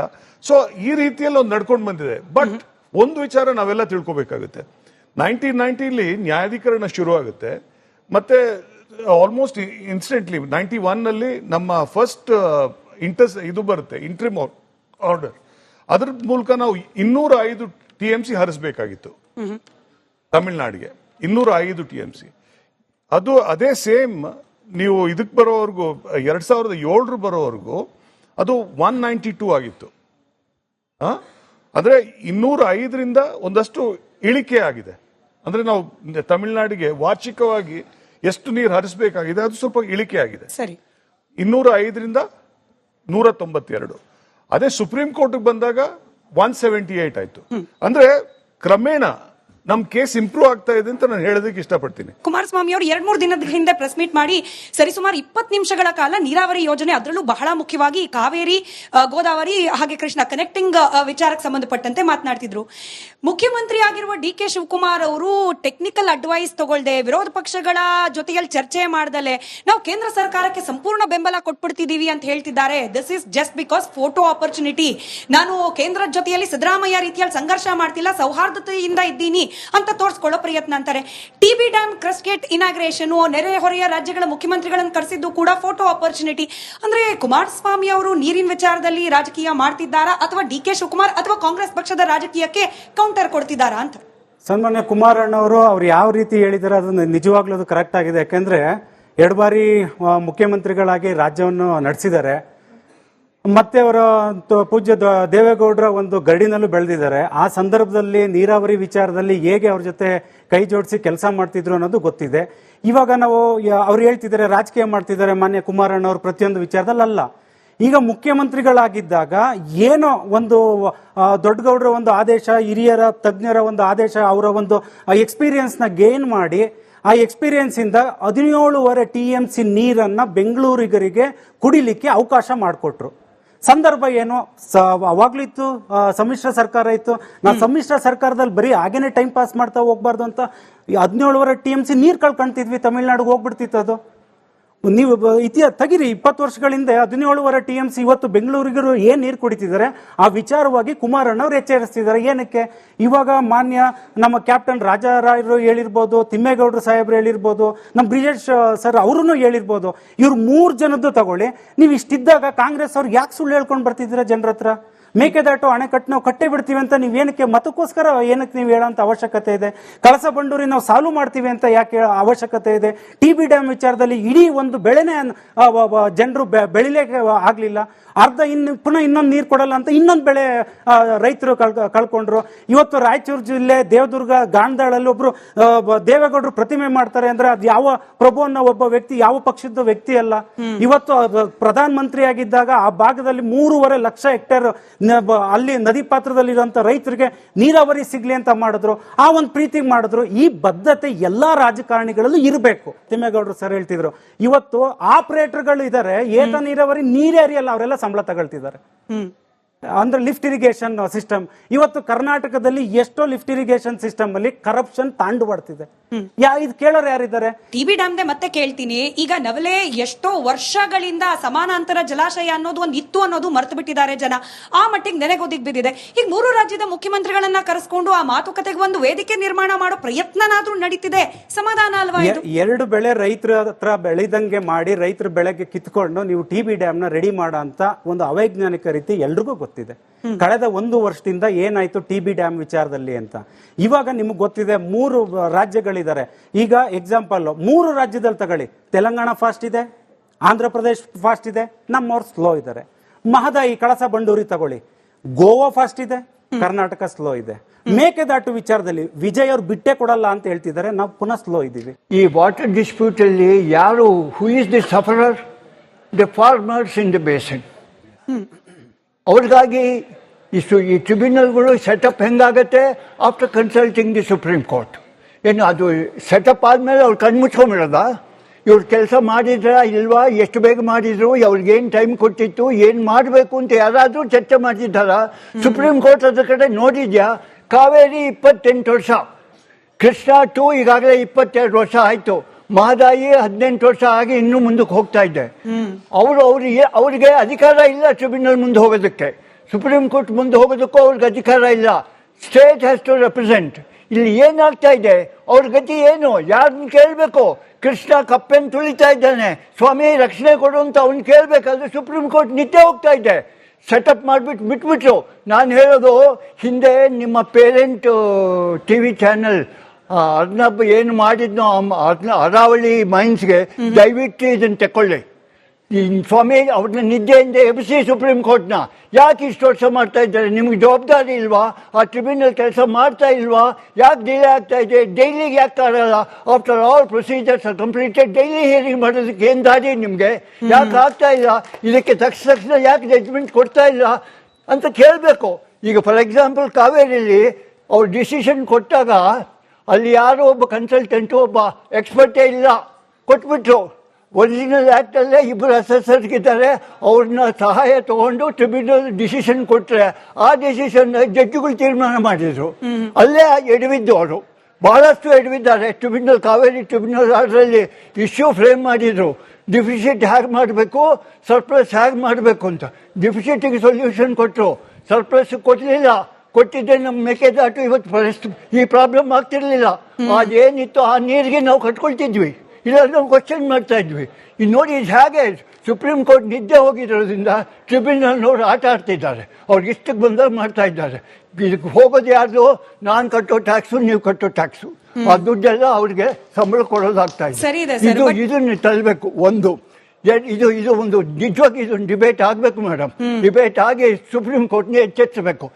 ನನಗೆ ತಿಳಿದಿರೋ ಮಟ್ಟಿಗೆ ಪ್ರಶ್ನೆ ಕೇಳ್ತೀನಿ ಸರ್. ಹಿಂಗೆ ಲಾಯರ್ಗಳ ಜೊತೆಯಲ್ಲಿ ಬೇರೆ ವಿಚಾರಕ್ಕೆ ಚರ್ಚೆ ಮಾಡ್ತಿರ್ಬೇಕಾದ್ರೆ ಅದು ಸುಪ್ರೀಂ ಕೋರ್ಟ್ ಆದ್ರೂ ಆಗಿರ್ಬೋದು, ಲೋವರ್ ಕೋರ್ಟ್ ಆದ್ರೂ ಆಗಿರ್ಬೋದು, ಕಣ್ಣು ಮುಂದೆನೆ ಅಂದ್ರೆ ಜಡ್ಜ್ಗಳ ಕಣ್ಣು ಮುಂದೆನೆ ಅಪರಾಧ ನಡೆದ್ರೂ ಕೂಡ ಜಡ್ಜ್ಮೆಂಟ್ ಪಾಸ್ ಮಾಡೋ ಹಾಗಿಲ್ಲ unless somebody represent the case ಅನ್ನೋ ರೀತಿಯಲ್ಲಿದೆ. ಹೌದು, ಸುಪ್ರೀಂ ಕೋರ್ಟ್ ನಿದ್ದೆ ಮಾಡ್ತಿದೆ, ಎಪ್ಸೋ ಪ್ರಯತ್ನ ಯಾರು ಮಾಡ್ಬೇಕಾಗಿತ್ತು? ನಮ್ಮ ಅಡ್ವೊಕೇಟ್ಗಳು ಮಾಡ್ಬೇಕು. ಯಾಕೆ ಮಾಡ್ಲಿಲ್ಲ? ಫಾರ್ ಎಕ್ಸಾಂಪಲ್ ಇಲ್ಲಿ ಇಶ್ಯೂ ಫ್ರೇಮ್ ಆಗಿ ಸರ್ಪ್ಲಸ್ ವಾಟರ್ ಹೇಗೆ ಮಾಡಬೇಕು ಅಂತ ಯಾಕೆ ಕೇಳಲಿಲ್ಲ? ಬಹುಶಃ ಅಲ್ಲಿಗೆ ಯಾಕೆ ಕೇಳಲಿಲ್ಲ ಅಂದ್ರೆ ಇಲ್ಲಿ ಅಗೇನ್ ತಪ್ಪು ನಮ್ದೇ. 5-2 ಆದ ತಕ್ಷಣ 5-3 ಆಗದೇನೆ ಸೀದಾ ಓಡ್ಬಿಟ್ಟು ಸುಪ್ರೀಂ ಕೋರ್ಟ್ಗೆ. ಬಹುಶಃ 5-3 ಅಲ್ಲಿ ಡಿಸಿಷನ್ ಬರ್ತಾ ಇತ್ತು, ಹೋಗ್ಲಿಲ್ಲ. ಅದೇ ತಪ್ಪು ಮಾದಾಯಿಲು ಮಾಡಿಬಿಟ್ಟು ಮತ್ತೆ ಸುಪ್ರೀಂ ಕೋರ್ಟ್ಗೆ ಹೋದ್ವಿ. ಇದು ನಮ್ಮ ಅಡ್ವೊಕೇಟ್ಗಳು ಅಡ್ವೈಸ್ ಮಾಡಿರೋದು ಎಷ್ಟು ಸರಿ. ದೊಡ್ಡ ದೊಡ್ಡ ಮಹನೀಯರು, ನಾರಿಮನ್ ಅಂತವರು 5-3 ಬೇಡ, ನಾವು 136 ಹೊಟ್ಟೋಗೋಣ ಆರ್ಟಿಕಲ್ ಅಂತ ಹೋದ್ರು. ನಮಗೆ ತೊಂದರೆ ಆಗಿದೆ. ಇದು ಮಹಾನದಿ ಟು ಕಾವೇರಿ ಲಿಂಕ್, ಅಲ್ಲ ಈ ನೀರ್ ಹಂಚಿಕೆಯಲ್ಲಿ ಏನ್ ಸೈಂಟಿಫಿಕ್ ಮೆಥಡ್ ಏನಿದೆ? ಏನು ಪೊಲಿಟಿಕಲ್ ಕನ್ಸಿಡರೇಷನ್? ತಮಿಳ್ನಾಡಿಗೆ ಇಷ್ಟು ಕೊಡು, ಆಂಧ್ರಾಗೆ ಇಷ್ಟು ಕೊಡು, ಕರ್ನಾಟಕ ಕೊಡಬೇಡ ಅಂತ ಹೇಳೋದು ಯಾವ ತೀರ್ಮಾನ, ಯಾವ ಬೇಸಿಸು? ಇಂಟರ್ ವಾಟರ್ ಡಿಸ್ಪ್ಯೂಟ್ಗೆ ಒಂದು ಆ್ಯಕ್ಟ್ ಇದೆ. ಇದಕ್ಕೆ ಏನಾದರೂ ಗೈಡ್ಲೈನ್ಸ್ ಇದೆಯಾ? ಅದನ್ನೇ ಫಾಲೋ ಮಾಡಿ, ಇಂಟರ್ ವಾಟರ್ ಡಿಸ್ಪ್ಯೂಟ್ನೇ ಫಾಲೋ ಮಾಡಿ ನೀರು ಹಂಚಿ. ಎಲ್ಲರಿಗೂ ಯಾಕೆ ಒಬ್ಬೊಬ್ಬರಿಗೆ ಒಂದು ಸುಣ್ಣ ಕಂಡು ಒಬ್ಬರಿಗೆ ಬೆಣ್ಣೆ? ಮುಖ್ಯಮಂತ್ರಿಗಳು ನಾವು ಸಪೋರ್ಟ್ ಮಾಡ್ತೀವಿ ಅಂತ ಹೇಳ್ಬಿಟ್ಟಿದ್ದಾರೆ. ಯಾಕೆ ಮಾಡ್ತಾರೆ? ನಮ್ಗೆ ನೀರೇ ಹಂಚಿಲ್ಲ ಅಥವಾ 15 ಹಂಚಿದ್ದಾರೆ ನಾವು ಮಾಡ್ತೀವಿ ಅಂದ್ರೆ ಇದು ಎಲ್ಲಿ? ಪಾಲಾರ್ ಬೇಸಿನ್ನಲ್ಲೇ ಮ್ಯಾಕ್ಸಿಮಮ್ ನೀರು ಬೇಕು, ಅಲ್ಲಿ ಏನೂ ಇಲ್ಲ. ಅಲ್ಲಿ ಬೇಕು, ಆಂಧ್ರಕ್ಕೆ ಬೇಕು, ನಮಗೆ ಬೇಕು. ಹಾಗಾಗಿ ತಮಿಳ್ನಾಡು ಅವ್ರು ಜಾಗನೇ ಇಲ್ಲ, ಅವರು ನೀರೇ ಕೊಡಲ್ಲ ನದಿಗೆ. ಅವ್ರಿಗೆ ಯಾಕೆ ನೀರು ಅಷ್ಟೊಂದು ಹಂಚಬೇಕು? ತಮಿಳ್ನಾಡಿನವರು ಅಗ್ರೆಸಿವ್ ಆಗಿ ಮಾತನಾಡೋ ರೀತಿಯಲ್ಲಿ ಕರ್ನಾಟಕದ ರಾಜಕಾರಣಿಗಳು ಪಕ್ಷಾತೀತವಾಗಿ ಮಾತನಾಡೋದಿಲ್ಲ ಅನ್ನೋ ಅಪವಾದವಿದೆ. ಬಟ್ ಇದಕ್ಕೆ ಕಾಂಟ್ರಾಸ್ಟ್ ಅನ್ನೋ ರೀತಿಯಲ್ಲಿ ಕಾನೂನಾತ್ಮಕ ಹೋರಾಟದಲ್ಲೇನೆ ತಕ್ಕ ಮಟ್ಟಿಗೆ, ನಾನು ಪೂರ್ತಿ ಅಂತ ಹೇಳಲ್ಲ ಸರ್, ತಕ್ಕ ಮಟ್ಟಿಗೆ ಗೆಲುವು ಕರ್ನಾಟಕಕ್ಕೆ ನೀವೇ ಹೇಳ್ದ ಕಾವೇರಿ ವಿಚಾರದಲ್ಲಿ, ಕೃಷ್ಣ ವಿಚಾರದಲ್ಲೂ ಕಂಡಿದ್ದೀವಿ. ಸೊ ಇದೊಂದು ಪರ್ಸ್ಪೆಕ್ಟಿವ್ ಇದೆಯಲ್ವಾ? ಕರ್ನಾಟಕದ ಪರವಾಗಿ ಯಾವಾಗ್ಲೂ ವಾದ ಮಾಡೋರು ಸ್ವಲ್ಪ ಕಮ್ಮಿ ಧ್ವನಿಯಲ್ಲೇ ಮಾತನಾಡ್ತಾರೆ, ಅಗ್ರೆಷನ್ ಇಲ್ಲ ಅನ್ನೋ ವಾದ ಇದೆಯಲ್ಲ, ಒಪ್ತೀರಾ ನೀವು ಇದನ್ನ ಅಂತ? ಇಲ್ಲ, ಖಂಡಿತವಾಗ್ಲೂ ಒಪ್ಪಲ್ಲ. ಯಾಕೆಂತ ಹೇಳಿದ್ರೆ ಸತ್ಯವಾದ ಮಾತು ಏನು ಅಂತ ಹೇಳಿದ್ರೆ, ತಮಿಳ್ನಾಡಲ್ಲಿ ಸ್ವಲ್ಪ ಬಿಕ್ಕಟ್ಟಿದೆ, ಕರ್ನಾಟಕದಲ್ಲಿ ಎಲ್ಲರೂ ಒಟ್ಟಿಗೆ ಇದ್ದಾರೆ. ಅಫ್ಕೋರ್ಸ್ ಬಿಜೆಪಿನವರು, ಜೆಡಿಎಸ್ನವರು ಇಲ್ಲಿ ಹೊರಗಡೆ ಬಂದು ಮಾತಾಡ್ತಾರೆ, ಬೇರೆ ಬೇರೆ ವಿಚಾರ ಮಾತಾಡ್ತಾರೆ, ಆಪಾದನೆಗಳು ಮಾಡ್ತಾರೆ. ಬಟ್ ಪ್ರತಿಯೊಂದು ನಿರ್ಣಯ ಕೂಡ ಇಬ್ರು ಒಪ್ತಾರೆ. ಬಹುಶಃ ಪ್ರತಿಯೊಂದು ನಿರ್ಣಯ ಆಗುವಂತದ್ದು ಆಲ್ ಪಾರ್ಟಿ ಮೀಟಿಂಗ್ ಕರೆದೇ ಆಗುತ್ತೆ. ಪ್ರತಿಯೊಂದು, ಬಿಜೆಪಿ ಇರ್ಲಿ, ಜೆಡಿಎಸ್ ಇರ್ಲಿ, ಕಾಂಗ್ರೆಸ್ ಇರ್ಲಿ, ಯಾವುದೇ ಪಕ್ಷ ಬಂದ್ರೂ ಕೂಡ ಪ್ರತಿಯೊಂದು ನಿರ್ಣಯ, ದೊಡ್ಡ ನಿರ್ಣಯ ಯಾವುದೇ ಆಗ್ಬೇಕಾದ್ರೂ ಕೂಡ ಒಂದು ಆಲ್ ಪಾರ್ಟಿ ಮೀಟಿಂಗ್ ಕರೆದು, ಆಲ್ ಪಾರ್ಟಿ ಮೀಟಿಂಗ್ ಅಲ್ಲಿ ಪಕ್ಷಾತೀತವಾಗಿ ನಡೆಯುವಂಥದ್ದು ಕರ್ನಾಟಕದಲ್ಲಿ ನಡೆಯುತ್ತೆ. ಬಟ್ ತಮಿಳುನಾಡಲ್ಲಿ ಎಐಡಿಎಂಕೆ ಬಂದ್ರೆ ವಕೀಲರನ್ನೆಲ್ಲರನ್ನೂ ಚೇಂಜ್ ಮಾಡ್ಬಿಡ್ತಾರೆ, ಡಿಎಂಕೆ ಬಂತ ವಕೀಲರನ್ನೆಲ್ಲರೂ ಚೇಂಜ್ ಮಾಡ್ಬಿಡ್ತಾರೆ. ಸೊ ಆ ಕಾರಣದಿಂದ ಬಹುಶಃ ನಮ್ಮಲ್ಲಿ ಒಗ್ಗಟ್ಟಿದೆ. ಅದನ್ನ ಹೆಚ್ಚಾಗಿ ನಾವು ಅದನ್ನ ಜಾಸ್ತಿ ಮಾತಾಡೋಲ್ಲ. ಅಫ್ಕೋರ್ಸ್ ಇಲ್ಲಿ ಇಂಥ ಟಿವಿ ಚಾನೆಲ್ಗಳಲ್ಲಿ ನಾವು ಬೇರೆ ಬೇರೆ ಅಪಸ್ವರ ಮಾತಾಡಬೇಕಾಗುತ್ತೆ. ಬಟ್ ಸತ್ಯವಾದ ಮಾತು ಏನಂತ ಹೇಳಿದ್ರೆ ಅದ್ರಲ್ಲಿ ಖಂಡಿತವಾಗ್ಲೂ ಒಗ್ಗಟ್ಟಿದೆ. ಒಂದು. ಎರಡನೇ ವಿಚಾರ, ಇವಾಗ ಕ್ಯಾಪ್ಟನ್ ಅವ್ರು ಹೇಳಿದ ಹಾಗೆ ಈ ಇದು ಅಂತರ್ಜಲದ ವಿಚಾರದಲ್ಲಿ ನಾವೆಲ್ಲರೂ ಸೇರಿ ಅದ್ರ ಬಗ್ಗೆ ಒಂದು ತೀರ್ಮಾನ ತಗೋಬೇಕಾಗುತ್ತೆ. ಯಾಕೆಂತ ಹೇಳಿದ್ರೆ ಅಂತರ್ಜಲದಲ್ಲಿ ನಮ್ಮ ಮೇಲೆ ನೀರು ಎಷ್ಟಿರುತ್ತೆ ಅದಕ್ಕಿಂತ ಹೆಚ್ಚು ಪ್ರಮಾಣ ಅಂತರ್ಜಲದಲ್ಲಿರುತ್ತೆ. ತುಂಬಾ ಪ್ರಮಾಣ ಕೆಳಗಡೆನೆ ಇರುತ್ತೆ. ಆ ನೀರಿನ ಹೇಗ್ ಟ್ಯಾಪ್ ಮಾಡುವಂಥದ್ದು ಅನ್ನೋಂಥದ್ದು ಈ ಗ್ರೌಂಡ್ ವಾಟರ್ ಬೋರ್ಡ್ ಅಥವಾ ಬೇರೆ ಬೇರೆ ವಿಚಾರದಲ್ಲಿ ಅದನ್ನ ನಾವು ನೋಡ್ಬೇಕಾಗುತ್ತೆ. ಯಾಕೆ ಹಿಂಗ ಅನ್ನಿಸ್ಬಿಡುತ್ತೆ ಅಂದ್ರೆ ಕರ್ನಾಟಕದ ವಾದ ವಿಫಲವಾಗ್ತಾ ಇದೆ ಅಥವಾ ಕರ್ನಾಟಕದ ಧ್ವನಿ ಮೆತ್ತಗಾಗಿದೆ ಅಂತ ಯಾಕೆ ಅನ್ಸ್ಬಿಡುತ್ತೆ ಅಂತಂದ್ರೆ, ನಾನು ಕಾವೇರಿ ಬಿಟ್ಟು ಮತ್ತೆ ಬೇರೆ ವಿಚಾರಗಳು ನೀರಾವರಿ ವಿಚಾರಕ್ಕೆ ಬರೋದಾದ್ರೆ, ಈ ಮಹದಾಯಿ ವಿಚಾರದಲ್ಲೇನೆ ಗೋವಾಗೆ ತನ್ನ ಬೇಡಿಕೆಗೆ ತಕ್ಕಂತೆ ಅವಕಾಶಗಳು ಸಿಕ್ಬಿಡುತ್ತೆ, ಅನುಮತಿಗಳು ಸಿಕ್ಬಿಡುತ್ತೆ.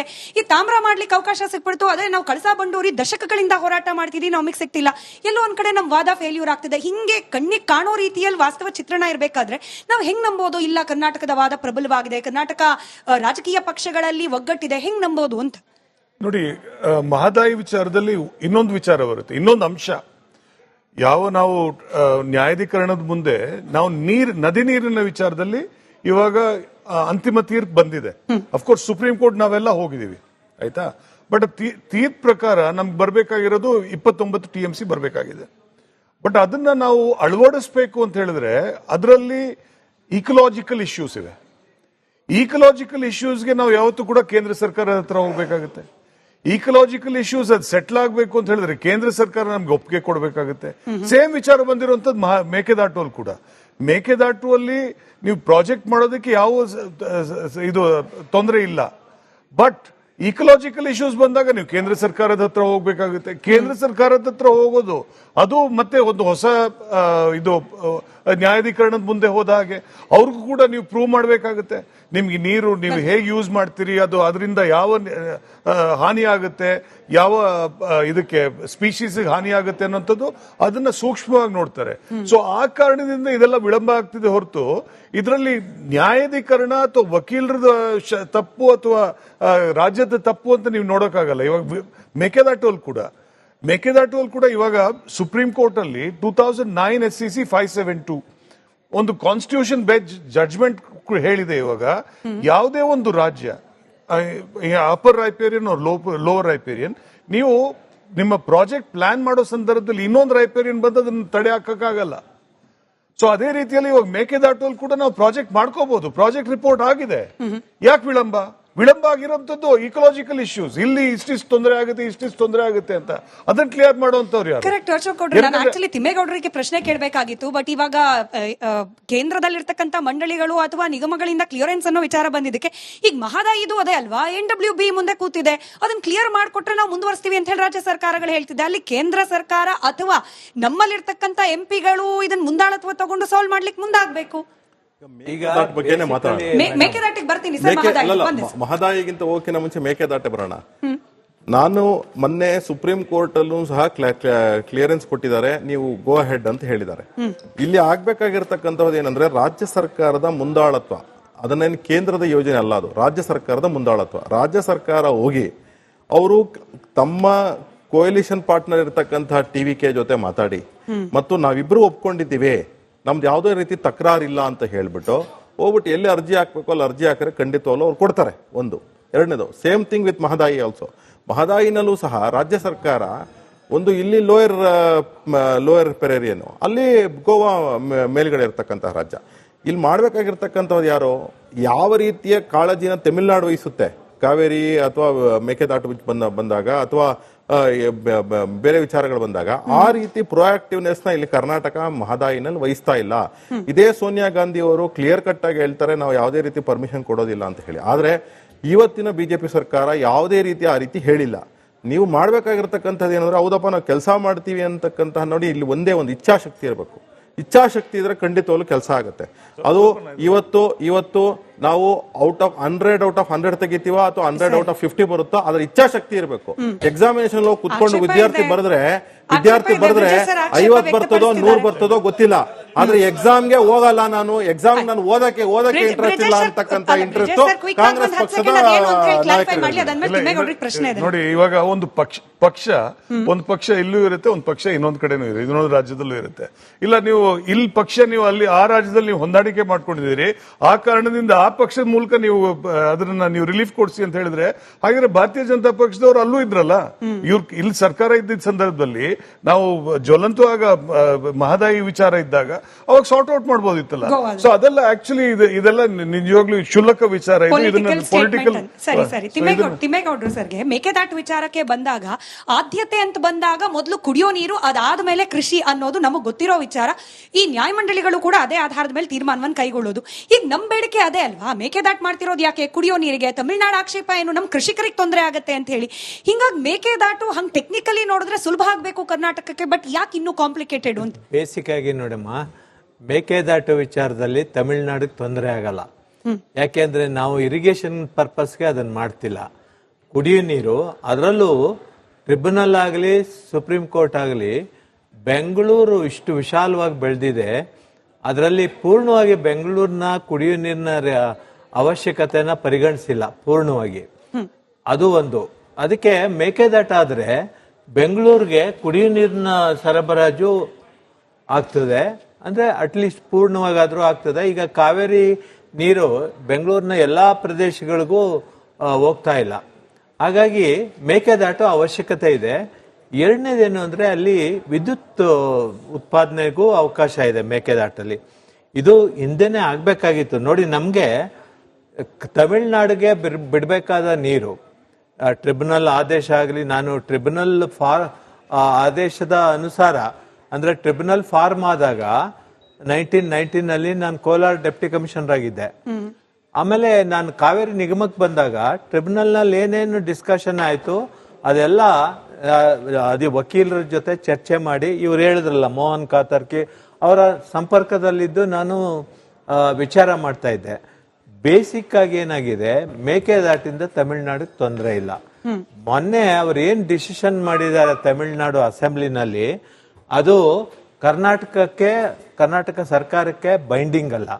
ನೋಡಿ, ಪಕ್ಷಾತೀತವಾಗಿ ಮಾತಾಡ್ಬೇಕಾದ್ರೆ, ನಾನೊಬ್ಬ IAS ಅಧಿಕಾರಿ, ಪಕ್ಷಾತೀತವಾಗಿ ಮಾತಾಡ್ಬೇಕಾದ್ರೆ ನಾನು ಅನೇಕ ಸರ್ಕಾರಗಳ, ವಿವಿಧ ಪಕ್ಷಗಳ ಸರ್ಕಾರಗಳ ಇದ್ರ ಜೊತೆಲಿ ಕೆಲಸ ಮಾಡಿದ್ದೀನಿ. ನಾನು ಪಕ್ಷಾತೀತವಾಗಿ ನಾವು ಯೋಚನೆ ಮಾಡಬೇಕಾದ್ರೆ ಯಾವುದೇ ರಾಜಕೀಯ ಪಕ್ಷ ಆಗಲಿ ಸರ್ಕಾರ ಆಗಲಿ ಒಂದು ನಿರ್ಧಾರ ತಗೊಳ್ಬೇಕಾದಾಗ ನಮ್ಮ ಬ್ರಿಜೇಶ್ ಕಾಳಪ್ಪ ಅವ್ರು ಹೇಳ್ದಂಗೆ ತಜ್ಞರನ್ನ ಸಮಾಲೋಚನೆ ಮಾಡಿ ಮತ್ತು ಸಾಧಕ ಬಾಧಕಗಳು, ಕಾನೂನಿನ ಇದನ್ನ ವಿಚಾರಗಳು ಚರ್ಚೆ ಮಾಡಿ ಅಲ್ಲಿ ನಮ್ಮ ಸುಪ್ರೀಂ ಕೋರ್ಟ್ ಅಲ್ಲಾಗ್ಲಿ ಟ್ರಿಬ್ಯುನಲ್ ನಲ್ಲಾಗ್ಲಿ ಅಪಿಯರ್ ಆಗ್ತಾ ನಮ್ಮ ಕರ್ನಾಟಕ ಕೇಸ್ ಬಗ್ಗೆ ಅಪಿಯರ್ ಆಗ್ತಾ ಇರ್ತವ್ರಿಗೆ ನಾವು ಸಲಹೆ ಮತ್ತು ಮಾರ್ಗದರ್ಶನ ಕೊಡ್ತೀವಿ. ಅದರ ಮೇಲೆ ನಮ್ಮ ಬ್ರಿಜೇಶ್ ಕಾಳಪ್ಪ ಅವರೂ ರೆಪ್ರೆಸೆಂಟ್ ಮಾಡ್ತಿದ್ರು, ನಮ್ಮ ಕಾವೇರಿ ಇಶ್ಯೂ ಆಗಲಿ ಮಹದಾಯಿ ಇಶ್ಯೂ ಆಗಲಿ ಮೊದಲಿಂದ. ಆದ್ರೆ ಒಂದೇನಾಗುತ್ತೆ ಅಂದ್ರೆ, ನಾವು ಯಾವುದೇ ಪಕ್ಷ ಆಗಲಿ ಕರ್ನಾಟಕ ಸರ್ಕಾರದಲ್ಲಿ ಒಂದು ಟೀಮ್ ಆಫ್ ಎಕ್ಸ್ಪರ್ಟ್ಸು, ತಮಿಳ್ನಾಡಿನಲ್ಲಿ ನಾನು ನೋಡ್ದಂಗೆ, ನಾನು ಕಾವೇರಿ ನಿಗಮ MD ಆಗಿ ಟ್ರಿಬ್ಯುನಲ್ ಇದನ್ನ ನೋಡುವಾಗ ಅಲ್ಲಿ ಒಂದು ಉತ್ತಮವಾದಂತ ಎಕ್ಸ್ಪರ್ಟ್ ಟೀಮನ್ನ, ಲೀಗಲ್ ಟೀಮು ಮತ್ತು ಇರಿಗೇಷನ್ ಎಕ್ಸ್ಪರ್ಟ್ಸ್ ಅನ್ನ ಒಟ್ಟುಗೂಡಿಸಿ ಅವ್ರು ನಿರಂತರವಾಗಿ ಟ್ರಿಬ್ಯುನಲ್ಗಾಗಲಿ ಸುಪ್ರೀಂ ಕೋರ್ಟ್ಗಾಗಲಿ ಸೂಚನೆ, ಸಲಹೆ, ಮಾರ್ಗದರ್ಶನ ಕೊಡ್ತಿರ್ತಾರೆ. ಅಡ್ವೊಕೇಟ್ಸ್ಗಳ ಮುಖಾಂತರ ಮಾಹಿತಿ ಕೊಡ್ತಿರ್ತಾರೆ. ಒಂದು ಸಂದರ್ಭದಲ್ಲಿ ಪಾಲ್ಕಿವಾಲಾ ಅವರು ಮತ್ತು ನಮ್ಮ ಕೇಸನ್ನ ರೆಪ್ರೆಸೆಂಟ್ ಮಾಡ್ತಿದ್ದವರು ಬೆಂಗಳೂರಿಗೆ ಬಂದಾಗ ಒಬ್ಬ ಎಂಜಿನಿಯರ್ ಏನು ಕೇಳಿದ್ರು ಅಂದ್ರೆ, ಒಂದು ಬೆಳೆಗೆ 3 ತಿಂಗಳು ನೀರು ಸಾಕು ಅಂತ ಅಂದ್ಬಿಟ್ರು. ನಮ್ಮವರು ಬೇರೆ ಬೇರೆ ಬೆಳೀತಾ ಇದ್ದಾರೆ. ಅದರಲ್ಲಿ ನಾನು ಒಬ್ಬ ರೈತನ ಮಗನೇ. ಅದು 3 ತಿಂಗಳಿಂದ 4 ತಿಂಗಳು, 5 ತಿಂಗಳು, 6 ತಿಂಗಳು ಬೆಳೆನೂ ಬೆಳೀತಾ ಇದ್ದಾರೆ ರೈತರು. ನಾವು ಇಷ್ಟಕ್ಕೆ ಇಂಥ ಬೆಳೆಗೆನೆ ಅಂತ ಸೂಕ್ತವಾಗಿ ಲಿಮಿಟ್ ಮಾಡೋಕ್ಕಾಗಲ್ಲ. ಆದ್ರೆ ಖಂಡಿತ ಮೇಕೆದಾಟ ಆಗ್ಲೇಬೇಕು. ನಮ್ಮ ಸರ್ಕಾರ ರಿವೈಸ್ಡ್ DPR ಅನ್ನ ಕಳಿಸಿ ಅಲ್ಲಿ ನಮ್ಮ ಎನ್ವೈರನ್ಮೆಂಟಲ್ ಫ್ಯಾಕ್ಟರ್ಸ್ ಇದೆ, ಅವರಿಂದ ಅನುಮತಿ ತಗೋಬೇಕು. ಇದೊಂದು ನಮ್ಮ ಸ್ನೇಹಿತರಿಗೆ ಎಲ್ಲರಿಗೂ ಗೊತ್ತಾಗಬೇಕು.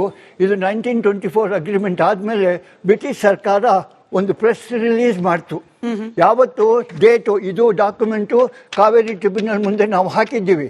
ಈ ಡೇಟ್ ಇದು 3rd July 1924 document number 282 tribunal ಮುಂದೆ ಹಾಕಿರೋದು. ಈ ಸೀಲ್ ಹಾಕಿದ್ದೀವಿ. ಇದರಲ್ಲಿ ಏನು ಹೇಳ್ತಾ ಇದ್ದಾರೆ, ಬರೀ ಬೇಕಾದ ಪ್ಯಾರ ಮಾತ್ರ ಓದ್ತೀನಿ, 4 ಲೈನ್ ಇದೆ, ದಯವಿಟ್ಟು ಕೇಳಿಸ್ಕೊಳ್ಳಿ. This government, and the British government, has further agreed with Mysore Darbar and the state, princely state, that Mysore shall utilize the water power available at Mekedatu for the development of electric power, subject to the right of Madras to purchase power from this source if required. ಅವ್ರು ಬೇಕಾದ್ರೆ ಅದಕ್ಕೇನು ಹೇಳ್ತಾನೆ, at a concessional rate in view of the very large source of power which are available in this presidency. ಅವಾಗ it is doubtful whether power from Mekedatu will be required ಅಂತ approval ಆಗಲೇ British ಸರ್ಕಾರ ಕೊಟ್ಟಿದೆ. ಈ ತೋಳ ಅಂದ್ರೆ ಇವನ್ ಯಾವನು ಈಗಿರೋ ತಮಿಳ್ ಗೌರ್ಮೆಂಟು ನಮಗೆ ನೀರು ಕೊಡೋದಿಲ್ಲ, ಪರ್ಮಿಷನ್ ಕೊಡೋಲ್ಲ ಅಂತ.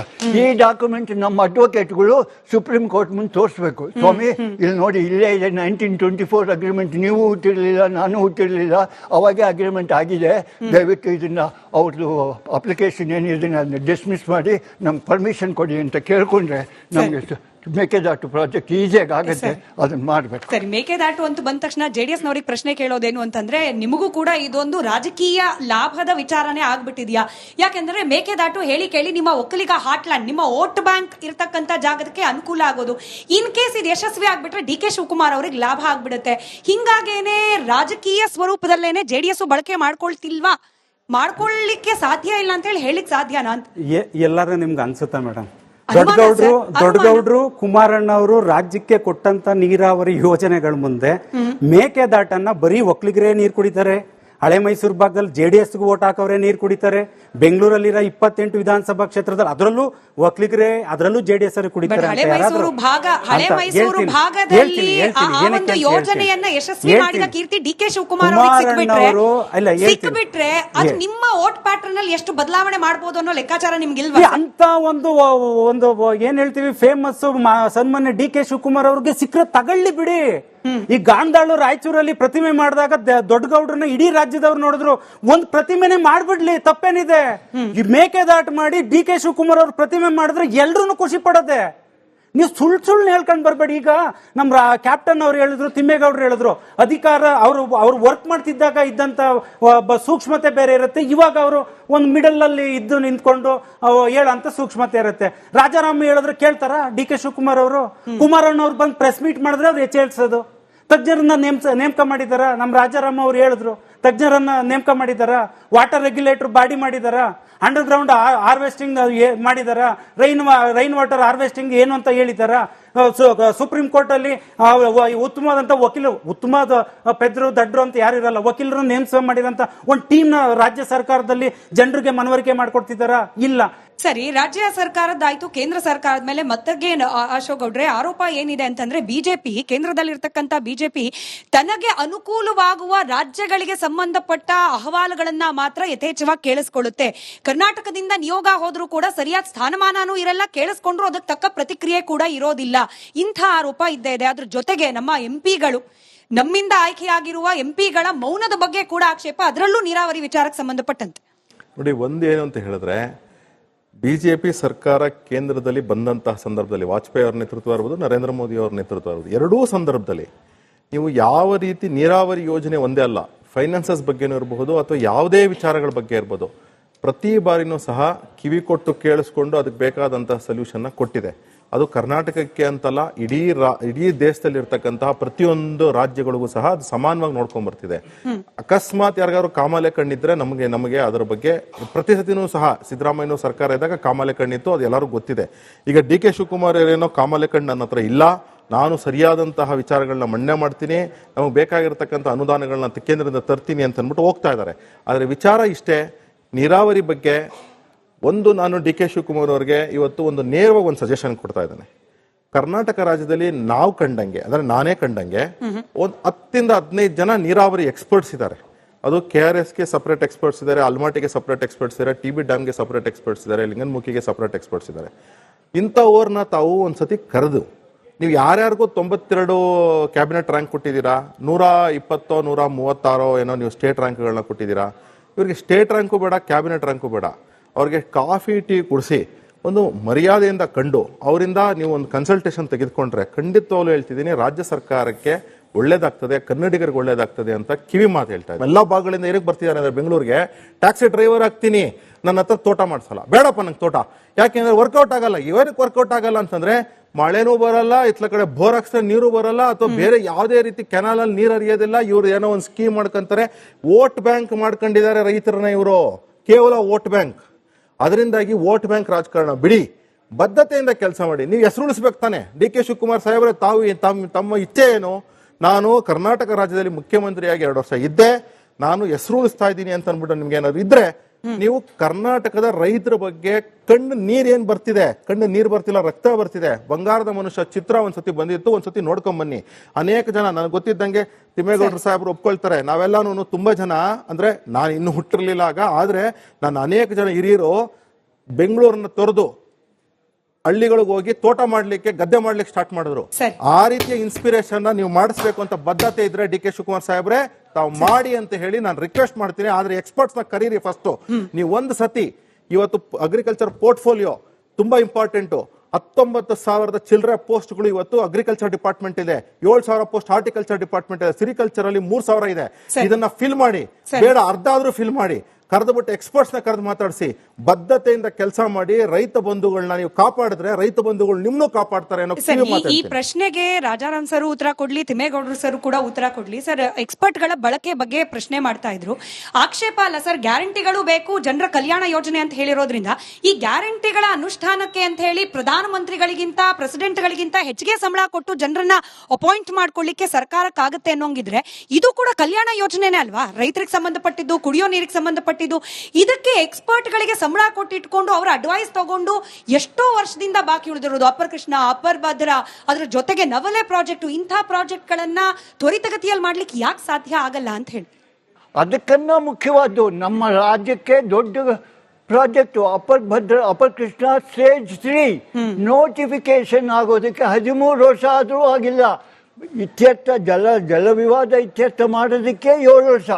ಇದು ಇತ್ಯರ್ಥ ಆದಮೇಲೆ 13 ವರ್ಷ ಆದರೂ ನೋಟಿಫಿಕೇಶನ್ ಆಗಿಲ್ಲ. ಇದು ಯಾರ ಮುಂದೆ ಹೋಗಿ ಗೋಳಾಡಬೇಕು ಗೊತ್ತೇ ಇಲ್ಲ. ಇದಕ್ಕೆ ಬಹುಶಃ ಒಂದು ಚಳವಳಿನೇ ಆಗಬೇಕು.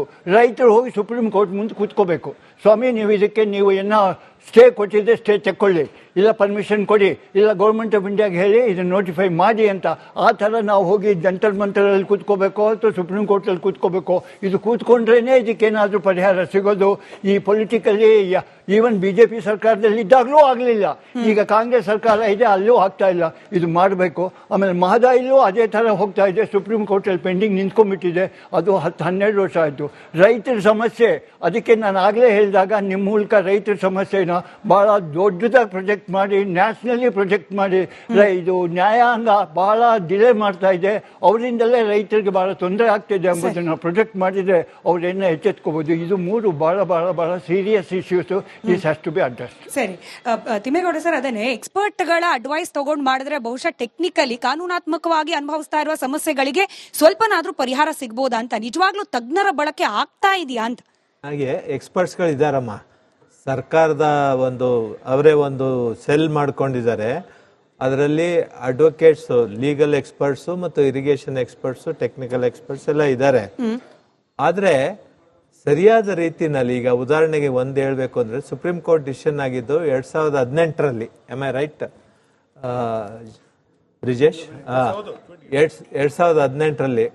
ಅವಾಗ ಕೆಲವು ನ್ಯೂನತೆಗಳು ಸುಪ್ರೀಂ ಕೋರ್ಟ್ ಡಿಸಿಷನ್ ನಲ್ಲಿ ಆಗ್ಬೇಕಾಗಿದ್ದು, ಒಂದು ರಾಜಾರಾಯರು ಹೇಳ್ದಂಗೆ ಗ್ರೌಂಡ್ ವಾಟರ್ ಅವರು ಕನ್ಸಿಡರ್ ಮಾಡಿಲ್ಲ. ತಮಿಳುನಾಡಿನಲ್ಲಿ ಗ್ರೌಂಡ್ ವಾಟರ್ ಯಥೇಚ್ಛವಾಗಿದೆ, ಅದನ್ನ ಉಪಯೋಗಿಸ್ಕೊಳ್ತಾ ಇದ್ದಾರೆ ಅವರು, ಅದನ್ನ ಕನ್ಸಿಡರ್ ಮಾಡಿಲ್ಲ. ಆಮೇಲೆ ಆಗಲೇ ಹೇಳ್ದಾಗೆ ನಾನು ಕಾವೇರಿ ನಿಗಮ MD ಆಗಿದ್ದಾಗ ಬಹಳಷ್ಟು 100ಕ್ಕಿಂತ ಹೆಚ್ಚು ಲಿಫ್ಟ್ ಇರಿಗೇಷನ್ ಸ್ಕೀಮು, ಅದಕ್ಕೆ ಯೂಸ್ ಮಾಡುವಂತ ವಾಟರ್ ಬಗ್ಗೆ ಕನ್ಸಿಡರೇಷನ್ ತಗೊಂಡಿಲ್ಲ, ಟ್ರಿಬ್ಯುನಲ್ ತಗೊಂಡಿಲ್ಲ, ಸುಪ್ರೀಂ ಕೋರ್ಟ್ಗೂ ಅದಕ್ಕೆ ಅರ್ಜಿ ಮಾಡಿಲ್ಲ. 2018ರಲ್ಲಿ ನಾವು ಅದು ಸುಪ್ರೀಂ ಕೋರ್ಟ್ ಡಿಸಿಷನ್ ಬಂದ ತಕ್ಷಣ ಒಂದು ರಿವ್ಯೂ ಪೆಟಿಷನ್ ಹಾಕ್ಬೋದಾಗಿತ್ತು ಅಲ್ವಾ ಬ್ರಿಜೇಶ್? ಇವರು ಅಡ್ವೊಕೇಟ್ ಆಗಿ ಅವ್ರು ರೆಪ್ರೆಸೆಂಟ್ ಮಾಡ್ತಾ ಇದ್ರು. ರಿವ್ಯೂ ಪೆಟಿಷನ್ ಕೂಡಲೇ ಹಾಕ್ಬೇಕಾಗಿತ್ತು, ಹಾಕ್ಲಿಲ್ಲ. ಯಾಕೆಂದ್ರೆ ಅನೇಕ ವಿಷಯಗಳಿದ್ದು ಚರ್ಚೆ ಮಾಡೋದಕ್ಕೆ, ಮತ್ತೆ ಇನ್ಕ್ಲೂಡಿಂಗ್ ಮೇಕೆದಾಟು ವಿಚಾರ. ರಿವ್ಯೂ ಪೆಟಿಷನ್ ಆವಾಗಿನ ಸರ್ಕಾರ ಹಾಕ್ಲಿಲ್ಲ. ಆದ್ರೆ ಈಗ ಹಾಕ್ಬೇಕು ಅಂತಂದ್ರೆ ಸುಪ್ರೀಂ ಕೋರ್ಟ್ ಎಂಟರ್ಟೈನ್ ಮಾಡುತ್ತೋ ಇಲ್ವೋ ಅನ್ನೋದು ಡೌಟ್ ಇದೆ ನನಗೆ. ಯಾಕೆಂದ್ರೆ ಎಕ್ಸ್ಪರ್ಟ್ಸ್, ಲೀಗಲ್ ಎಕ್ಸ್ಪರ್ಟ್ಸ್ ಹೇಳ್ಬೇಕು. ಬಟ್ ನಮ್ಮಲ್ಲಿ ಏನಾಗಿದೆ, ಟೈಮ್ಲಿ ಆಕ್ಷನ್ ಆಗ್ಬೇಕಮ್ಮ. ಎಕ್ಸ್ಪರ್ಟ್ಸ್ ಇದ್ದಾರೆ, ಆ ಎಕ್ಸ್ಪರ್ಟ್ಸ್ ಸಲಹೆ ಮಾರ್ಗದರ್ಶನ ತಗೊಂಡು ಸರ್ಕಾರ ತನ್ನ ಇಚ್ಛಾಶಕ್ತಿ ಮೂಲಕ ಟೈಮ್ಲಿ ಆಕ್ಷನ್ ಆಗಬೇಕು. ನಿಜ ಸರ್, ಆಶ್ಚರ್ಯ ಆಗುತ್ತೆ. ಈ 5 ದೊಡ್ಡ ಪ್ರಾಜೆಕ್ಟ್ಗಳಿಗೇನೆ ಸರಿಸುಮಾರು 8 ಲಕ್ಷಕ್ಕೂ ಹೆಚ್ಚು ಹೆಕ್ಟೇರ್ ಭೂಮಿ ಅವಲಂಬಿತವಾಗಿದೆ. 1.5 ಲಕ್ಷ ಕೋಟಿಯಷ್ಟು ನಾವು ಇನ್ವೆಸ್ಟ್ ಮಾಡ್ಲಿಕ್ಕೆ ಸಿದ್ಧ ಅಂತ ಇರಬೇಕಾದ್ರೂ ಕೂಡ 5 ಪ್ರಾಜೆಕ್ಟ್ಗಳು ಒಂದಲ್ಲ ಒಂದ್ ಕಾರಣಕ್ಕೆ ಡಿಲೇ ಆಗ್ತಾ ಇದೆ, ಒಂದಲ್ಲ ಒಂದ್ ಕಾರಣಕ್ಕೆ ಹೋಲ್ಡ್ ಅಲ್ಲಿ ಇದೆ ಅಂತಂದ್ರೆ ಯಾರನ್ನ ಬ್ಲೇಮ್ ಮಾಡೋದು ಅಂತ? ರೈತರು, ಕುಡಿಯೋ ನೀರಿಗಾಗಿ ಡಿಪೆಂಡ್ ಆಗಿರೋರು ಯಾರ ಹತ್ರ ಉತ್ತರ ಪಡ್ಕೊಳ್ಬೇಕು ಅಲ್ಲಿಗೆ ಅಂತ? ಈಗ ನ್ಯಾಯವಾಗಿ ಸರ್ಕಾರ ಅದರ ಆಲೋಚನೆ ಮಾಡಿ ನಿರ್ಧಾರ ತಗೋಬೇಕಮ್ಮ. ಕುಡಿಯೋ ನೀರು ಎಲ್ಲಕ್ಕಿಂತ ಹೆಚ್ಚು ಆದ್ಯತೆ ಮೇಲೆ ನಾವು ಪರಿಗಣಿಸ್ಬೇಕಾಗತ್ತೆ. ಇವನ್ ನಾವು ಮೇಕೆದಾಟು ಮಾಡ್ತಾ ಇರೋ ವಿಚಾರದಲ್ಲೂ ಸಹ ಕುಡಿಯೋ ನೀರಿಗೆ ಆದ್ಯತೆ ಕೊಡಬೇಕು ಅಂತ. ಈಗ ನಮ್ಮ ಒಂದು ನಾನು ಮತ್ತು ಬ್ರಿಜೇಶ್ ಕಾಳಪ್ಪ ಇರುವಂತ ಒಂದು ಇದರಲ್ಲಿ ಕಾವೇರಿ ನದಿ ರಕ್ಷಣಾ ಸಮಿತಿ ಅಂತ ಒಂದು ಇವರ ಒಂದು ಮಾರ್ಗದರ್ಶನದಲ್ಲಿ ಒಂದು ರಿಟ್ ಪಿಟಿಷನ್ ಹಾಕಿದ್ದಾರೆ, ಫೈಲ್ ಆಗಿದೆ ಸುಪ್ರೀಂ ಕೋರ್ಟ್ ಮುಂದೆ. ಅಂದ್ರೆ ಅದು ಒಂದು ರೀತಿನಲ್ಲಿ ಅಡ್ಮಿಟ್ ಆಗಬೇಕು. ಅದು ರಿವ್ಯೂ ಅಂತ ಹೋದಾಗ ಖಂಡಿತ ಸುಪ್ರೀಂ ಕೋರ್ಟ್ ಒಪ್ಪಲ್ಲ ಅಂತ ನನ್ನ ಅಭಿಪ್ರಾಯ. ಯಾಕೆಂದ್ರೆ ರಿವ್ಯೂ ಹಾಕ್ಬೇಕಾಗಿದ್ದು 2018 ಸುಪ್ರೀಂ ಕೋರ್ಟ್ ಏನ್ ಡಿಸಿಷನ್ ಕೊಟ್ಟರು ಆವಾಗಲೇ ಹಾಕ್ಬೇಕಾಗಿತ್ತು. ಈಗ ಮೇಕೆದಾಟ್ ಮಾಡ್ತಾ ಇರೋ ವಿಚಾರ ರಿವೈಸ್ಡ್ DPR ಮಾಡಿಕೊಂಡು ಕುಡಿಯೋ ನೀರಿಗೆ ಆದ್ಯತೆ ಕೊಡಬೇಕು. ಆಮೇಲೆ ಇದರಿಂದ ತಮಿಳ್ನಾಡಿಗೆ ಏನು ತೊಂದರೆ ಆಗಲ್ಲ. ನಾವು ಬಿಳಿಗುಂಡ್ಲ ಹತ್ರ ಏನು ಪ್ರತಿ ಇದು ತಮಿಳ್ನಾಡಿಗೆ ಬಿಡಬೇಕಾಗುತ್ತೆ ನೀರು, ಆ ಒಂದು ಆಧಾರದ ಮೇಲೆ ನಾವು ಮೇಕೆದಾಟಿನಲ್ಲಿ ಸಾಕಷ್ಟು ನೀರನ್ನ ಅದರಲ್ಲೂ ಈಗ ತುಂಬಾ ಯಥೇಚ್ಛವಾಗಿ ಪ್ರವಾಹ ಬಂದಾಗ ತಮಿಳ್ನಾಡಿಗೆ ನೀರು ಹೋಗ್ತಾ ಇದೆ. ನಾವ್ ಎಷ್ಟು ಕೊಡ್ಬೇಕು ವರ್ಷಕ್ಕೆ, ಅದ್ರ 2ರಷ್ಟು 3ರಷ್ಟು ತಮಿಳ್ನಾಡಿಗೆ ಹೋಗ್ತಾ ಇದೆ ನೀರು. ಅದನ್ನ ಕೇಳ್ತಾ ಇಲ್ಲ.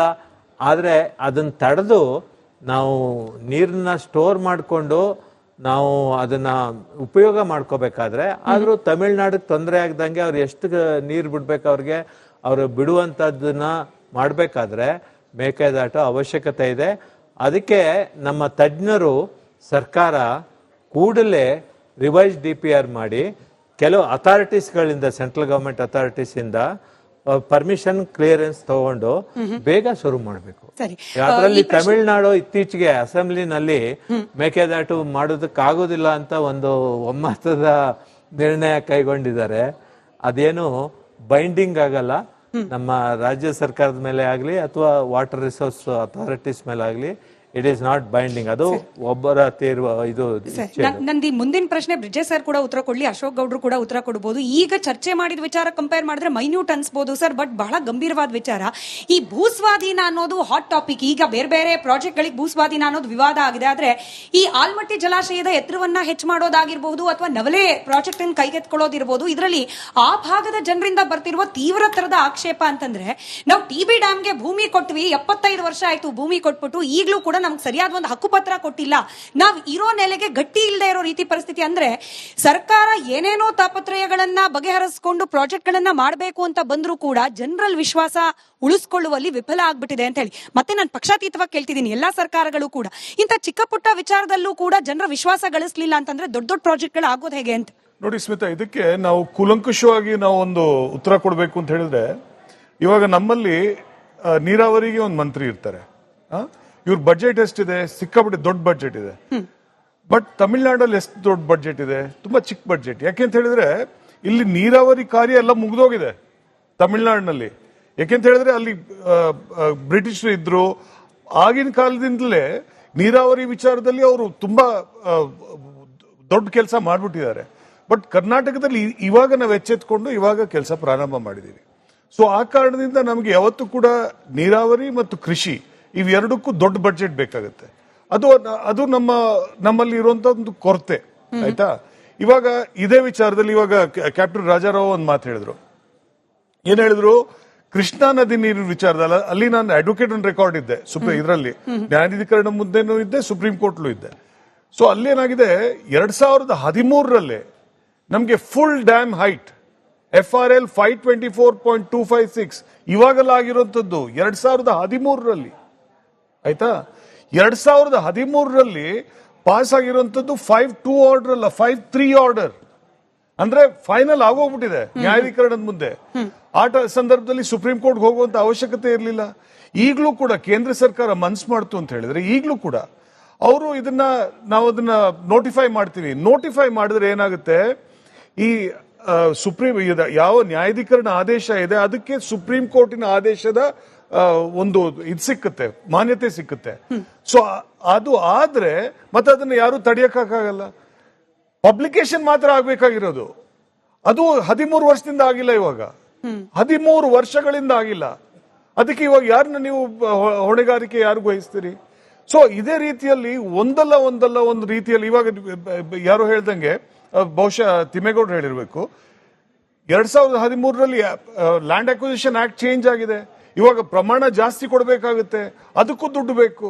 ನಿಮ್ಮಲ್ಲಿ ನಾನು ಹೇಳಿದಾಗೆ ತಮಿಳ್ನಾಡಲ್ಲಿ ನಿಮ್ಗೆ ಇಷ್ಟು ಖರ್ಚಿಲ್ಲ, ನೀರಾವರಿಗೂ ಖರ್ಚಿಲ್ಲ, ಕೃಷಿಗೂ ಖರ್ಚಿಲ್ಲ. ಏನಕ್ಕಂದ್ರೆ ಅಲ್ಲೆಲ್ಲ ಡೆವಲಪ್ ಆಗ್ಬಿಟ್ಟಿದೆ. ನಮ್ಮಲ್ಲಿ ಖರ್ಚಿದೆ. ಸೊ ಇವೆಲ್ಲ ನಾವು ಮನಸ್ಸಲ್ಲಿ ಇಟ್ಕೋಬೇಕಾಗುತ್ತೆ. ಈ ಖರ್ಚು ಹೆಚ್ಚಾಗ್ತಾ ನಮ್ಗೆ ಎಷ್ಟು ತೊಂದರೆ ಆಗುತ್ತೆ, ಎಷ್ಟು ಇದು ತೊಂದರೆ ಆಗುತ್ತೆ ನಮ್ಗೆ. ಈಗ ದೊಡ್ಡ ದೊಡ್ಡ ಪ್ರಾಜೆಕ್ಟ್ ಗಳಿಗೆ ಆಯ್ತು ಅಂತಾರಾಜ್ಯ ಸಮಸ್ಯೆ, ಟ್ರಿಬ್ಯುನಲ್ಗಳ ಡಿಸಿಷನ್ ಬರಬೇಕು. ರಾಜ್ಯದ ಒಳಗೆ ಇರ್ತಕ್ಕಂಥ ಚಿಕ್ಕ ಪುಟ್ಟ, ಫಾರ್ ಎಕ್ಸಾಂಪಲ್ ಕೆರೆ ಭರ್ತಿ ಮಾಡೋದು ಇರಬಹುದು ಸರ್. ಯಾವ ಪಕ್ಷಕ್ಕೆ ಅಧಿಕಾರ ಕೊಟ್ಟಿರ್ತೀವೋ ಅವ್ರಿಗೆ ನಿಜವಾಗ್ಲೂ ಇಚ್ಛಾಶಕ್ತಿ ಇದ್ರೆ ನಿಜವಾಗ್ಲೂ ದೊಡ್ಡ ಸಮಸ್ಯೆನ ಅಶೋಕ್ ಗೌಡ್ರೆ ಇದನ್ನ ಸ್ಥಳೀಯವಾಗಿ ಬಗೆಹರಿಸ್ಕೊಳ್ಳೋದು. ನಾನು ಇನ್ನು ಒಂದು ಫಸ್ಟ್ ಬಜೆಟ್ ಬಗ್ಗೆ ಅಲೋಕೇಶನ್ಸ್ ಕರ್ನಾಟಕದಲ್ಲಿ ಬಿಜೆಪಿ ಸರ್ಕಾರ ಇದ್ದಂತ ಸಮಯದಲ್ಲಿ ಅಂದ್ರೆ ಯಡಿಯೂರಪ್ಪನವರು ಮತ್ತು ಬೊಮ್ಮಾಯಿ ಇದ್ದವ್ರದಂತ ಸಂದರ್ಭದಲ್ಲಿ 7.8% budget out of total budget ಇರಿಗೇಷನ್ಗೆ ಅಲೋಕೇಶನ್ ಆಗ್ತಿತ್ತು. ಇವತ್ತದು 5.5% ಆಗಿದೆ ಅಂತಕ್ಕಂಥದ್ದು ಒಂದು ಅತ್ಯಂತ ಪ್ರಮುಖ ವಿಚಾರ. ಇನ್ನು CSR ಬಗ್ಗೆ ಯಾರು ಕೆರೆ ತುಂಬಿಸತಕ್ಕಂತಹದ್ದು ಅಥವಾ ರಾಜಕಾಲುವೆಗಳ ಹೂಳೆತ್ತಕ್ಕಂತಹ ಏನ್ ಸಮಸ್ಯೆ ಇದೆ, ಇದು ದೊಡ್ಡ ಸಮಸ್ಯೆ, ತುಂಬಾ ಗಂಭೀರವಾದಂತಹ ಸಮಸ್ಯೆ. ಎಸ್ಪೆಷಲಿ ನಮ್ಮ ಹಳೆ ಮೈಸೂರು ಭಾಗದಲ್ಲಂತೂ ದೊಡ್ಡ ಗಂಭೀರವಾದಂತಹ ಸಮಸ್ಯೆ. ಯಾಕಂದ್ರೆ ಕಣ್ಣಾರೆ ನಾನು ಪ್ರತಿದಿನ ನೋಡ್ತಕ್ಕಂಥವನು. ಅಂದ್ರೆ ಈ ರಾಜಕಾಲುವೆಗಳನ್ನ ಒತ್ತುವರಿ ಆಗಿರ್ತಕ್ಕಂತಹದ್ದು ಮತ್ತು ರಾಜಕಾಲುವೆಗಳಿಗೆ ಹೂಳೆತ್ತಿ ಒತ್ತುವರಿನ ತೆರವು ಮಾಡಿಸೋದು ಒಂದು ದೊಡ್ಡ ಕೆಲಸ. ಆದ್ರೆ ಕೆಲವು ಶಾಸಕರು ತುಂಬಾ ಒಳ್ಳೆ ಕೆಲಸ ಮಾಡ್ತಿದ್ದಾರೆ, ಇಲ್ಲಿ ಶ್ಲಾಘನೀಯ. ಯಾಕಂತಂದ್ರೆ ಒಂದು ಪಕ್ಷಾತೀತವಾಗಿ ಮಾತಾಡೋಣ, ಒಂದ್ ಕಡೆ 1200 ಅಡಿನಲ್ಲಿ ಇತ್ತು ನೀರು, ಇವತ್ತದು 200 ಅಡಿಗೆ ಬಂದಿದೆ, 180 ಅಡಿಗೆ ಸಿಗ್ತಾ ಇದೆ ನೀರು ಚನ್ನಪಟ್ಟಣ ತಾಲೂಕಲ್ಲಿ. ಹಾಗೆ ಇಡೀ ರಾಜ್ಯದಲ್ಲಿ ಅಂದ್ರೆ ಎಸ್ಪೆಷಲಿ ನಮ್ಮ ಹಳೆ ಮೈಸೂರು ಭಾಗದಲ್ಲಿ ಸರಿಯಾದಂತ ಕೆಲಸ ಮಾಡಿದ್ರೆ ಶಾಸಕರು ಆ ರಾಜಕಾಲುವೆಗಳನ್ನ ತೆರವು ಮಾಡಿಸಿ ಮತ್ತು ಆ ಕೆರೆ ಇದನ್ನ ತೆರವು ಮಾಡಿಸಿ, ಕೆರೆ ಒತ್ತುವರಿನ ತೆರವು ಮಾಡಿಸಿ, ಹಾಗೇನೆ ಅಲ್ಲಿ ಹೂಳೆತ್ಬಿಟ್ಟು ಅದನ್ನ ಕೆರೆನ ನಾವು ಅಭಿವೃದ್ಧಿ ಮಾಡಿ ಅದನ್ನ ನಾವು ಸಂರಕ್ಷಣೆ ಮಾಡ್ತಕ್ಕಂಥ ಕೆಲಸ ಮಾಡ್ತೀವಿ ಅಂತ ಅನೇಕ ಕಂಪನೀಸ್ ಮುಂದೆ ಬರ್ತವೆ.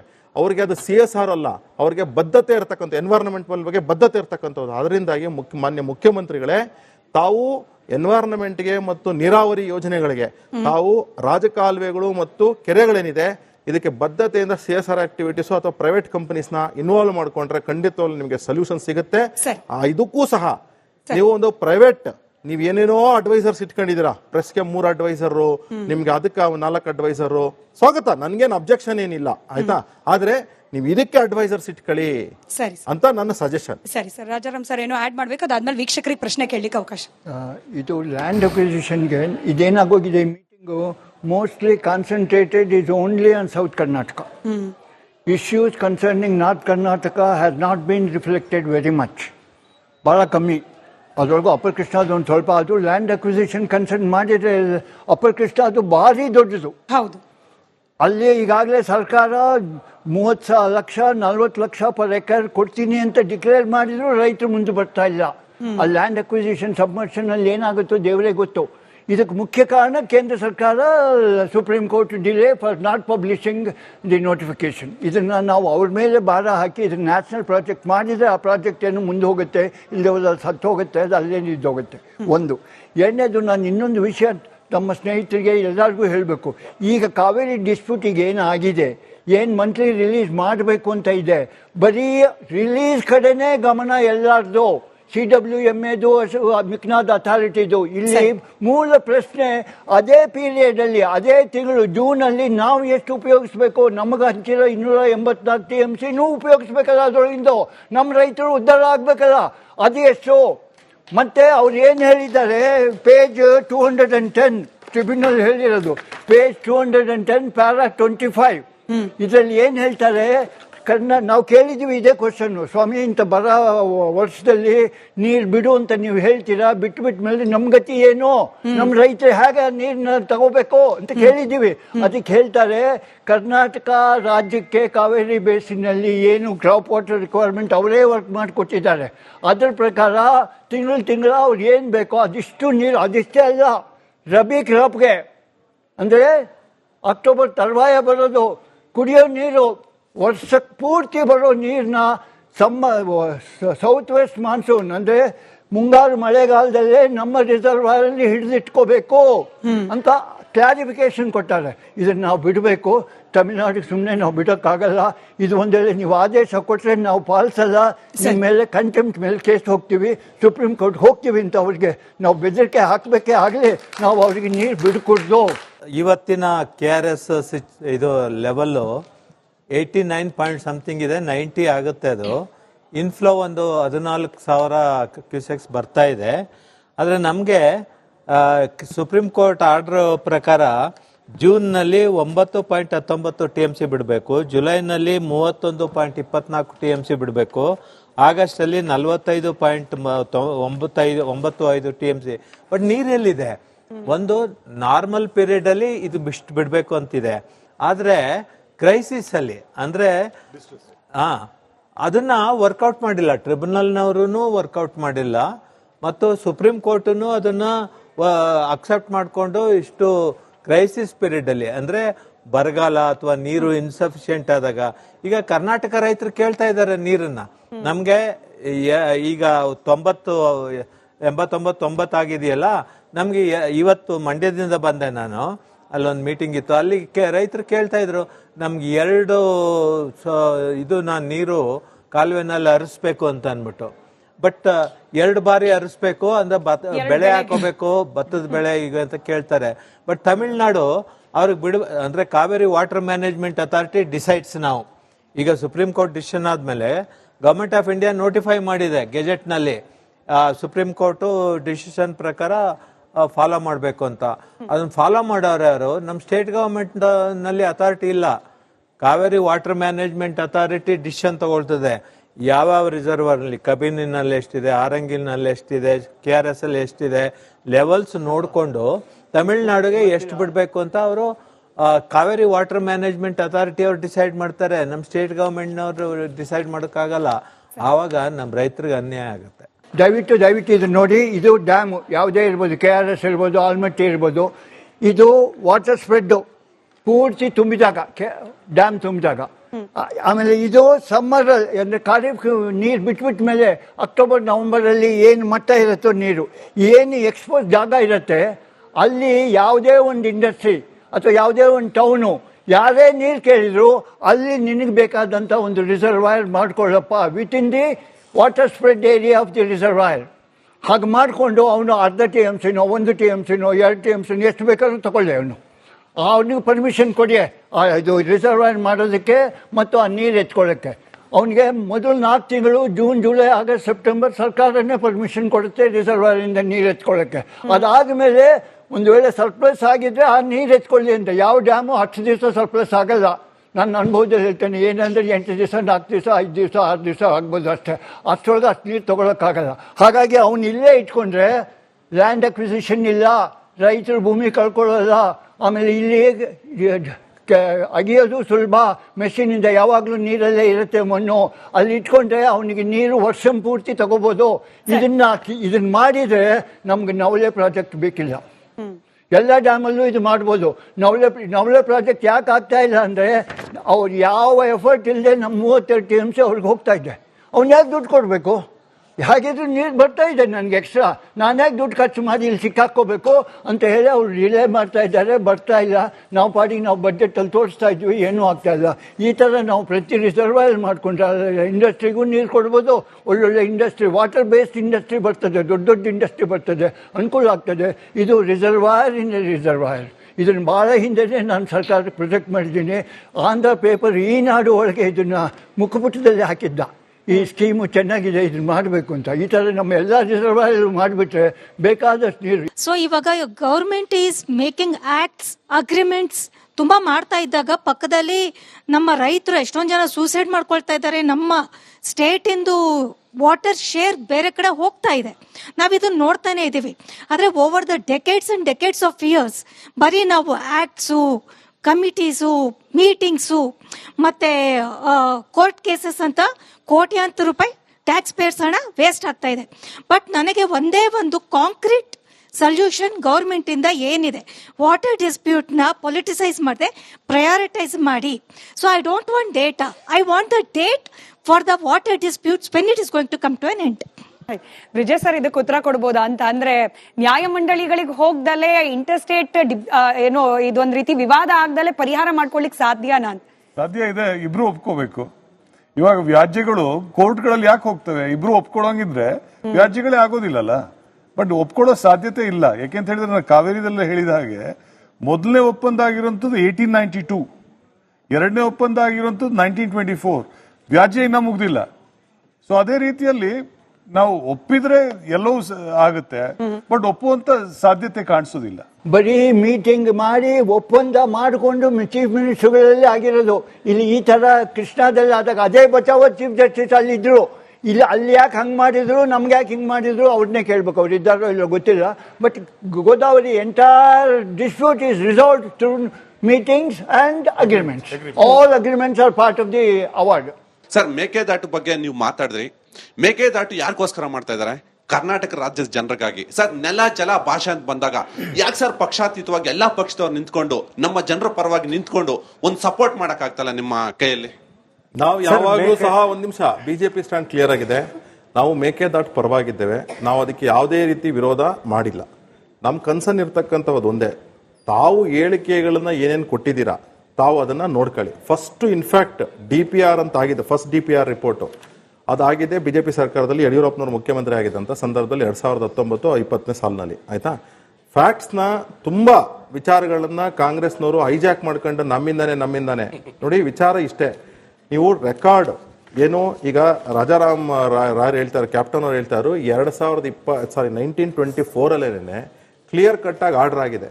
ನಿಮಗೆ ಯಾವುದೇ ರೀತಿ ಬೇಡ, ನೀವು ಮಂಡನೆ ಮಾಡಬೇಕಾಗಿರೋದು ಈ 1924 ಆರ್ಡರ್ನೇ ಹೊರತು ಬೇರೆದನ್ನಲ್ಲ. ಅದಕ್ಕೋಸ್ಕರ ಸ್ವಲ್ಪ ಜ್ಞಾನನ ಕಾಂಗ್ರೆಸ್ನವ್ರು ಬೆಳೆಸ್ಕೊಳ್ಳಿ ಅಂತ ಹೇಳ್ತೀನಿ. ಈಗ ನಾವು ಅವಾಗಲೇ ನೋಡಿದ್ವಿ, ಅಂತರ್ಜಲದ ಬಗ್ಗೆ ನಾವು ಮಾತಾಡಿದ್ವಿ. ಇದೇ ಸಿದ್ದರಾಮಯ್ಯನವರ ಸರ್ಕಾರದಲ್ಲಿ ಎತ್ತಿನ ಹೊಳೆದ ಬಗ್ಗೆ ಯಾರು ಪ್ರಸ್ತಾಪ ಮಾಡಲಿಲ್ಲ. 8,000 ಬಜೆಟ್ ಇದ್ದಿದ್ದು ಇವತ್ತು 23,000 ಕೋಟಿಗೆ ಹೋಗಿದೆ. ಇವತ್ತು ಆ ಎತ್ತಿನ ಹೊಳೆ ಬಂದ್ರೆ ಕೋಲಾರ ಭಾಗ ಇರ್ಬೋದು, ಚಿಕ್ಕಬಳ್ಳಾಪುರ ಇರ್ಬೋದು, ತುಮಕೂರು ಇರ್ಬೋದು, ರಾಮನಗರ ಇರ್ಬೋದು, ಕೆರೆ ಕಟ್ಟೆಗಳು ತುಂಬುತ್ತವೆ. ಅಂತರ್ಜಲ ವೃದ್ಧಿ ಆಗುತ್ತೆ. ಇವತ್ತು ಗೊತ್ತಿದೆ, ನೀವು ಕಾನೂನು ತಗರು, ನೀವು ಪ್ಯಾನಲ್ ಅಲ್ಲಿ ಇದ್ರು ಕೂಡ ಈ ಸುಪ್ರೀಂ ಕೋರ್ಟ್ ಟ್ರಿಬ್ಯುನಲ್ ಅಲ್ಲಿ ಏನಾಗುತ್ತೆ ಅಂತ ಜನಕ್ಕೆ ಗೊತ್ತಿಲ್ಲ. ಬಟ್ ಇದಕ್ಕೆ ಎತ್ತಿನೊಳಗೆ ಏನು ತೊಂದರೆ ಇಲ್ವಲ್ಲ ಸರ್? 14 ವರ್ಷ ಬೇಕಾ? ಬದ್ಧತೆ ಎಲ್ಲೋಯ್ತು ನಿಮ್ದು? ಕೋಲಾರದಲ್ಲಿ ನಿಜವಾಗ್ಲೂ ರೈತರಿಗೆ ಅಪ್ರಿಶಿಯೇಟ್ ಮಾಡಬೇಕು ನಾವು. ನಾನು DC ಆಗಿದ್ರು ನಿಮಗೆ ಗೊತ್ತಿದೆ ಇಲ್ಲ, ಈಗ ಟೊಮೊಟೊ ಬೆಲೆ ಕಡಿಮೆ ಆಯ್ತು ಅಂತ ಬೀದಿಗೆ ರೋಡ್ಗೆ ಚೆಲ್ತಾ ಇದ್ದಾರಲ್ಲ. ನನ್ನ ಟೈಮ್ನಲ್ಲೂ ನಾನು DC ಆಗಿದ್ದಾಗಲೂ ಅವಾಗ ಮಾಡ್ತಾ ಇದ್ರು. ಬಟ್ ಏನಂದ್ರೆ ಇದು ಅಂಡರ್ಗ್ರೌಂಡ್ ವಾಟರ್ ಕೆರೆ ತುಂಬಿಸುವಂಥದ್ದು ಬಹಳ ಅಗತ್ಯ. ಅದಕ್ಕೆ ಎತ್ತಿನಹೊಳೆ ಮೇನ್ ಪ್ರಾಜೆಕ್ಟ್. ಅದು ಇಷ್ಟು ನಿಧಾನ ಆಗ್ಬೇಕಾಗಿರ್ಲಿಲ್ಲ ಎತ್ತಿನಹೊಳೆ ಪ್ರಾಜೆಕ್ಟು. ಅದು ಬೇಗ ಆಗಿದ್ರೆ ಕೋಲಾರದ ಕೆರೆಗಳನ್ನ, ಬಹಳಷ್ಟು ಕೆರೆಗಳನ್ನ ತುಂಬಿಸಿ, ಯಾಕೆಂದ್ರೆ ಕೋಲಾರದಲ್ಲಿ ಮಳೆ ಪ್ರಮಾಣ ಕಡಿಮೆ, ಅದರಿಂದ ಎತ್ತಿನಹೊಳೆ ಪ್ರಾಜೆಕ್ಟು ಬಹಳ ಯೂಸ್ಫುಲ್ ಆಗುತ್ತೆ. ಕೋಲಾರ ಒಂದೇ ಅಲ್ಲ, ಕೆಲವು ತುಮಕೂರು ಭಾಗದ ಒಂದು ಪ್ರದೇಶಗಳಿಗೆ ಕೆರೆ ತುಂಬಿಸ್ಬೇಕು. ನಿಮಗಳ ಕಲ್ಪನೆ ಎತ್ತಿನಹೊಳೆ ಅಂದ್ರೆ ಏನಂತ ಇದೆ ಅಂತ ನನಗೆ ಗೊತ್ತು. ದೊಡ್ಡ ರಿಸರ್ವಾಯರ್ ಇರುತ್ತೆ, ಅದರಿಂದ ನೀರು ಶೇಖರಣೆ ಆಗತ್ತೆ ಬರುತ್ತೆ ಅಂತ. ಹಾಗಿಲ್ಲ, ಇದಕ್ಕೆ 7 ಸಣ್ಣ ಸಣ್ಣ ಸಣ್ಣ ಪಿಕಪ್ಗಳು ಕಟ್ಟಿದ್ದಾರೆ. ಅದರದ್ದು ಪ್ರತಿಯೊಂದರದ್ದು ಕೆಪಾಸಿಟಿ ಹಬ್ಬ ಅಂದ್ರೆ 0.1 TMC ಕೂಡ ಇರಲ್ಲ. ಆ 7 ಸೇರಿದ್ರು 1 TMC ನೀರು ಕೂಡ ಆಗಲ್ಲ. ಸೊ ಇಲ್ಲಿ ಮೂಲ ಪ್ರಶ್ನೆ ಏನು ಅಂದರೆ, ಮಳೆ ಬರ್ಬೋದು, 24 TMC ಅಂತ ಬರ್ಬೋದು, ಅದಕ್ಕೆ ಪವರು ಇರಬೇಕು. ಸುಮಾರು 340-350 ಮೆಗಾವಾಟ್ ಪವರ್ ಬೇಕು. ಪವರು ನೀರು ಎರಡೂ ಒಟ್ಟಿಗೆ ಇರಬೇಕು. ನಮ್ಮ ಪಂಪ್ಗಳು ಕೆಲಸ ಮಾಡಬೇಕು. ಆ ನೀರನ್ನ ಎಷ್ಟೆಷ್ಟು ಬರುತ್ತೋ ಅಷ್ಟು ಎತ್ತಿ ಪಂಪ್ ಮಾಡಬೇಕು. ಇದು ಅದು ಯೋಜನೆಯ ಸಾರಾಂಶ. ಸೊ ನನ್ನ as N expert, water expert, unless and until state government takes a decision to build at least one reservoir downstream, last ಒಂದು 3-4 TMC ಅಷ್ಟು ರಿಸರ್ವಾಯರ್ ಮಾಡದೆ ಹೋದರೆ ಆ project success rate will be 0. ನೀರು ಬಂದಾಗ ಹರಿದು ಹೊಟ್ಟೋಗುತ್ತೆ, ನಮ್ಮ ಪಂಪ್ ಮಾಡ್ಲಿಕ್ಕಾಗಲ್ಲ, ನೀರು ಕೋಲಾರ ಸೇರಲ್ಲ, ಅವ್ರು ಕುಡಿಯೋ ನೀರು ಸಿಗಲ್ಲ. ಇದು ಕುಡಿಯೋ ನೀರು ಅವ್ರು ಸಿಗಬೇಕಾದ್ರೆ ಬೈರುಗೊಂಡಲ್ಲಿ ಕಟ್ಟಿದರೆ ಆಗಲ್ಲ. ಅದೇನಿದ್ದು ಆ ಪ್ರಾಜೆಕ್ಟ್ ಏರಿಯಾ ಕೊನೇ ಪಿಕಪ್ ಎಲ್ಲಿದೆಯೋ ಅಲ್ಲಿ ಅದಕ್ಕೆ ಸತಾಯಗತ ಏನು ಅದಕ್ಕೆ ಅಡಚಣೆ ಬಂದು ಅದನ್ನೆಲ್ಲ ನಿವಾರಿಸ್ಕೋಬೇಕು. ನಾನು ಎನ್ವೈರ್ಮೆಂಟ್ ಸೆಕ್ರೆಟರಿ ಆಗಿದ್ದೆ, ಅಲ್ಲಿ ಎನ್ವೈರ್ಮೆಂಟಲ್ ಪ್ರಾಬ್ಲಮ್ಸ್ ಏನು ಅಂತಲೂ ಗೊತ್ತು. ಅದನ್ನು ನಾವು ಪರಿಹಾರ ಮಾಡಿಕೊಂಡು ಕೊನೆ ರಿಸರ್ವಾಯರ್ 3-4 TMC ಕಟ್ಟಿದರೆ 100% ಸಕ್ಸಸ್, ಇಲ್ಲದೆ ಹೋದರೆ 0% ಸಕ್ಸಸ್. ಸರ್, ಇವತ್ತು ರಾಜಕೀಯ ನಾಯಕರು ಲೂಟಿ ಮಾಡಿ ಕೋಟಿ ಮಾಡ್ತಾ ಇದ್ದಾರೆ ಸರ್. ಆದರೆ ನಾಟಿ ಮಾಡಿ ಕೋಟಿ ಜನರಿಗೆ ಅನ್ನ ಕೊಡ್ತಾ ಇರೋದು ರೈತರು ಸರ್. ರೈತರು ಕಣ್ಣೀರು ಹಾಕ್ಬಾರ್ದು.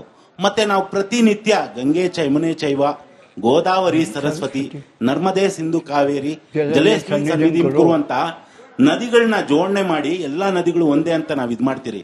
ಇವತ್ತು ರಾಜಕೀಯದವರು ಒಂದು ಈ ನದಿಗಳನ್ನೇ ಒಂದು ಬೇರೆ ಮಾಡಿ ಇದು ರಾಜಕೀಯ ಲಾಬಿ ಮಾಡ್ತಾ ಇದ್ದಾರೆ.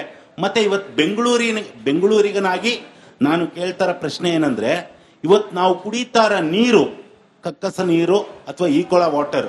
ಯಾಕಂದ್ರೆ ನಾನು ಹಾಸ್ಪಿಟಲ್ ಬಿಲ್ಗಳಲ್ಲೂ ನೋಡಿದ್ದೀನಿ ಸರ್, ಈ ವಾಟರ್ ಇನ್ಫೆಕ್ಷನ್ ಅಂತ ಸುಮಾರು ಲಕ್ಷಗಳು ಅಲ್ಲಿ ಜನರು ಸ್ಪೆಂಡ್ ಮಾಡ್ತಾ ಇದಾರೆ. ಪ್ಲಸ್ ಆ ಇಂಜೆಕ್ಷನ್ಗೂ ಒಂದು 5,000 ರಿಂದ 10,000 ರೂಪಾಯಿ ಖರ್ಚಾಗ್ತೈತೆ. ಸೊ ನೀವು ಬೆಂಗಳೂರಿಗೆ ಒಂದು ನೀರ್ನ ಹೇಗೆ, ಕುಡಿಯೋ ನೀರ್ನ ನಾವು ಹೆಂಗೆ ಸಂರಕ್ಷಣೆ ಮಾಡಬೇಕು ಅಂತ ಒಂದು ಹೇಳ್ಬೇಕು ಸರ್. ಕುಡಿಯೋ ನೀರು ನಾವೆಲ್ಲರೂ ಸುಪ್ರೀಂ ಕೋರ್ಟ್ಗೆ ಆಭಾರಿಯಾಗಿರಬೇಕು. ಅವ್ರು ನೀರು ಕೊಡದೆ ಹೋಗಿದ್ದರೆ ಕೇವಲ 8.7 TMC ನೀರು ಸಾಕಾಗ್ತಿರಲಿಲ್ಲ. ಅವ್ರು ಕೊಟ್ಟರು, ನಾವು ಉದ್ಧಾರ ಆದ್ವಿ. ಅಟ್ಲೀಸ್ಟ್ ಕಾವೇರಿ ನೀರು ನಮಗೆ ಸಿಗೋ ಸಾಧ್ಯತೆ ಇದೆ. ಅದು ಶುದ್ಧಿ ಮಾಡಬೇಕು. ನೀವು ರಾ ವಾಟರು ಟ್ರೀಟ್ ಮಾಡಿ ಕ್ವಾಲಿಟಿ ಕಂಟ್ರೋಲ್ ಮಾಡಿ ಅದು ಕೊಡಬೇಕು. ಕ್ಲೋರಿನೇಷನ್ ಮಾಡಬೇಕು. ಅದರೊಳಗೂ ಮಳೆಗಾಲದಲ್ಲಿ ಏನಾಗುತ್ತೆ, ಸಸ್ಪೆಂಡೆಡ್ ಸಾಲಿಡ್ಸ್ ಅಂತ ನಾವೇನು ಹೇಳ್ತೀವಿ, ಅದು ಸೆಟ್ಲ್ ಆಗಬೇಕಾದ್ರೆ ಅದ್ರ ಜೊತೆಗೆ ಲೈಮ್ ಯೂಸ್ ಮಾಡಿ ಅದನ್ನು ಸೇರಿಸಿ ಕಾಗುಲೇಟ್ ಮಾಡಿ ಸೆಟಲ್ ಮಾಡಬೇಕು. ಅದು ಮಾಡ್ತಾ ಇದ್ದಾರೋ ಇಲ್ಲೋ. ಹಾಗಾಗಿ ನನ್ನ ಮನೆಯಲ್ಲೂ ಒಂದು ನೀರು ಬರುತ್ತೆ ಈ ಮಳೆಗಾಲದಲ್ಲಿ. ಮೊದಲನೇ ಮಳೆಗಾಲದಲ್ಲಿ ಬರುತ್ತೆ ಸ್ವಲ್ಪ, ಆಮೇಲೆ ತಿಳಿ ನೀರು ಸಿಲ್ಲಿಸಕ್ಕೆ ಬರುತ್ತೆ. ಅದು BWSS ಬೋರ್ಡ್ ಹೆಚ್ಚು ಗಮನ ಕೊಡಬೇಕು ಇದಕ್ಕೆ. ಬಟ್ ಇಲ್ಲಿ ಒಂದು ನಾವು ಬೆಂಗಳೂರಿಗಾಗಿ ನಾವು ಮುಂದೆ ಏನಪ್ಪ ಯೋಚನೆ ಮಾಡಬೇಕು ಅಂದರೆ, ಪ್ರತಿ ಸರ್ತಿನೂ ನಮ್ಮ ಕಾವೇರಿ ನೀರೇ ತರಲಿಕ್ಕೆ ಸಾಧ್ಯ ಇಲ್ಲ. ನಾವು ಈ treated water, tertiary treated water ಮತ್ತೆ ಶುದ್ಧಿ ಮಾಡಿ ಅದನ್ನೇ ನಾವು ಬರಬಳಿಕೆ ಮಾಡಿಕೊಂಡು ಕುಡಿಲಿಕ್ಕೆ ನಮ್ಮ ಮನಸ್ಥಿತಿ ಸರಿ ಮಾಡ್ಕೋಬೇಕು. ಇವತ್ತಿಲ್ಲ, ಇನ್ನು 5 ವರ್ಷಕ್ಕೆ ಇದು ಮಸ್ಟ್. ಬೇರೆ ಜಾಗ ಇಲ್ಲ. ನಾವು ಬರೀ ಬೆಂಗಳೂರು ಅಂತ ಮೊದಲು ಸ್ಟಾರ್ಟ್ ಮಾಡಿ ಮಿಕ್ನಾದವ್ರಿಗೂ ಹೇಳಬೇಕು. ಇದಕ್ಕೆ ನಾನು ಸರ್ಕಾರಕ್ಕೆ ಸಲಹೆ ಏನು ಕೊಟ್ಟಿದ್ದೀನಿ ಅಂದರೆ, ನೀವೆಲ್ಲಿ ಟರ್ಷರಿ ಟ್ರೀಟ್ಮೆಂಟ್ ಪ್ಲ್ಯಾಂಟ್ ಹಾಕ್ತಿರೋ ಅಲ್ಲಿ ಒಂದು ವಾಟರ್ ಬಾಟಲ್ ಪ್ಲ್ಯಾಂಟ್ ಹಾಕಿ ಆ ನೀರನ್ನ ವಿಧಾನಸೌಧ, ಮಿನಿಸ್ಟರ್ಗಳ ಮನೆಗಳು ಎಲ್ಲರಿಗೂ ಕೊಡಿ. ಅವ್ರು ಕುಡಿಯೋದ್ರಿಂದ ಜನ ನೋಡಬೇಕು. ಜನ ನೋಡಿ ಈ ನೀರು ಸೇಫು, ನಾನು ಕುಡಿಬೋದು ಅಂತ ಅವ್ರಿಗೆ ಧೈರ್ಯ ಬರುತ್ತೆ. ಇದು ಮಾಡಿ ಅಂತ ನಾನು ಸರ್ಕಾರಕ್ಕೆ ಸಲಹೆ ಕೊಟ್ಟಿದ್ದೀನಿ. ಆ ಸಲಹೆ ಅವ್ರು ಒಪ್ತಾರೋ ಬಿಡ್ತಾರೋ ಗೊತ್ತಿಲ್ಲ. As an water expert and pollution control ಬೋರ್ಡಲ್ಲಿ 15 ವರ್ಷ ಸರ್ವಿಸ್ ಮಾಡಿ ನಾನು ಹೇಳೋದಿಷ್ಟೇ, ಸರ್ಕಾರ ಇದಕ್ಕೆ ಆದ್ಯತೆ ಕೊಡಲೇಬೇಕು. ನಾವು ತಯಾರಾಗಬೇಕು. ಇಲ್ಲಿ ಮೊದಲು 2-3 ಟ್ರೀಟ್ಮೆಂಟ್ ಪ್ಲ್ಯಾಂಟ್ ಇತ್ತು. ಅದು ಪ್ರೈಮರಿ ಟ್ರೀಟ್ಮೆಂಟ್ ಪ್ಲ್ಯಾಂಟು. ಇವತ್ತಿನ ದಿವಸ ಏನಿಲ್ಲ ಅಂದರೂ BWC ಆಡಳಿತದಲ್ಲಿ ಕನಿಷ್ಠ 34-35 STPಗಳಿವೆ. ಇದನ್ನು ನಿರ್ವಹಣೆ ಬಗ್ಗೆ ಭಾಳ ಜಾಗ್ರತೆ ವಹಿಸಬೇಕು. ಅವ್ರ ಕೈಲಿ ಆಗತ್ತಾ ಇಲ್ಲ ಅಂತ ನೋಡಬೇಕು. ಅವ್ರ ಕೈಲಿ ಆಗದೆ ಹೋದ್ರೆ ಪ್ರೈವೇಟ್ ಥರ್ಡ್ ಪಾರ್ಟಿಗೆ ಯಾರಿಗಾರನ್ನ ಕೊಟ್ಟು ಮಾಡಿಸಿ ಕ್ವಾಲಿಟಿ ಬಗ್ಗೆ ಭಾಳ ಕೇರ್ಫುಲ್ ಆಗಿರಬೇಕು. ಅದು ಕುಡಿಯೋ ನೀರಿಗೆ ಇಲ್ಲಿ ಲಿಂಕ್ ಮಾಡಿದ್ರೇ ಕ್ವಾಲಿಟಿ ಇಂಪ್ರೂವ್ ಆಗ್ಲಿಕ್ಕೆ ಸಾಧ್ಯ.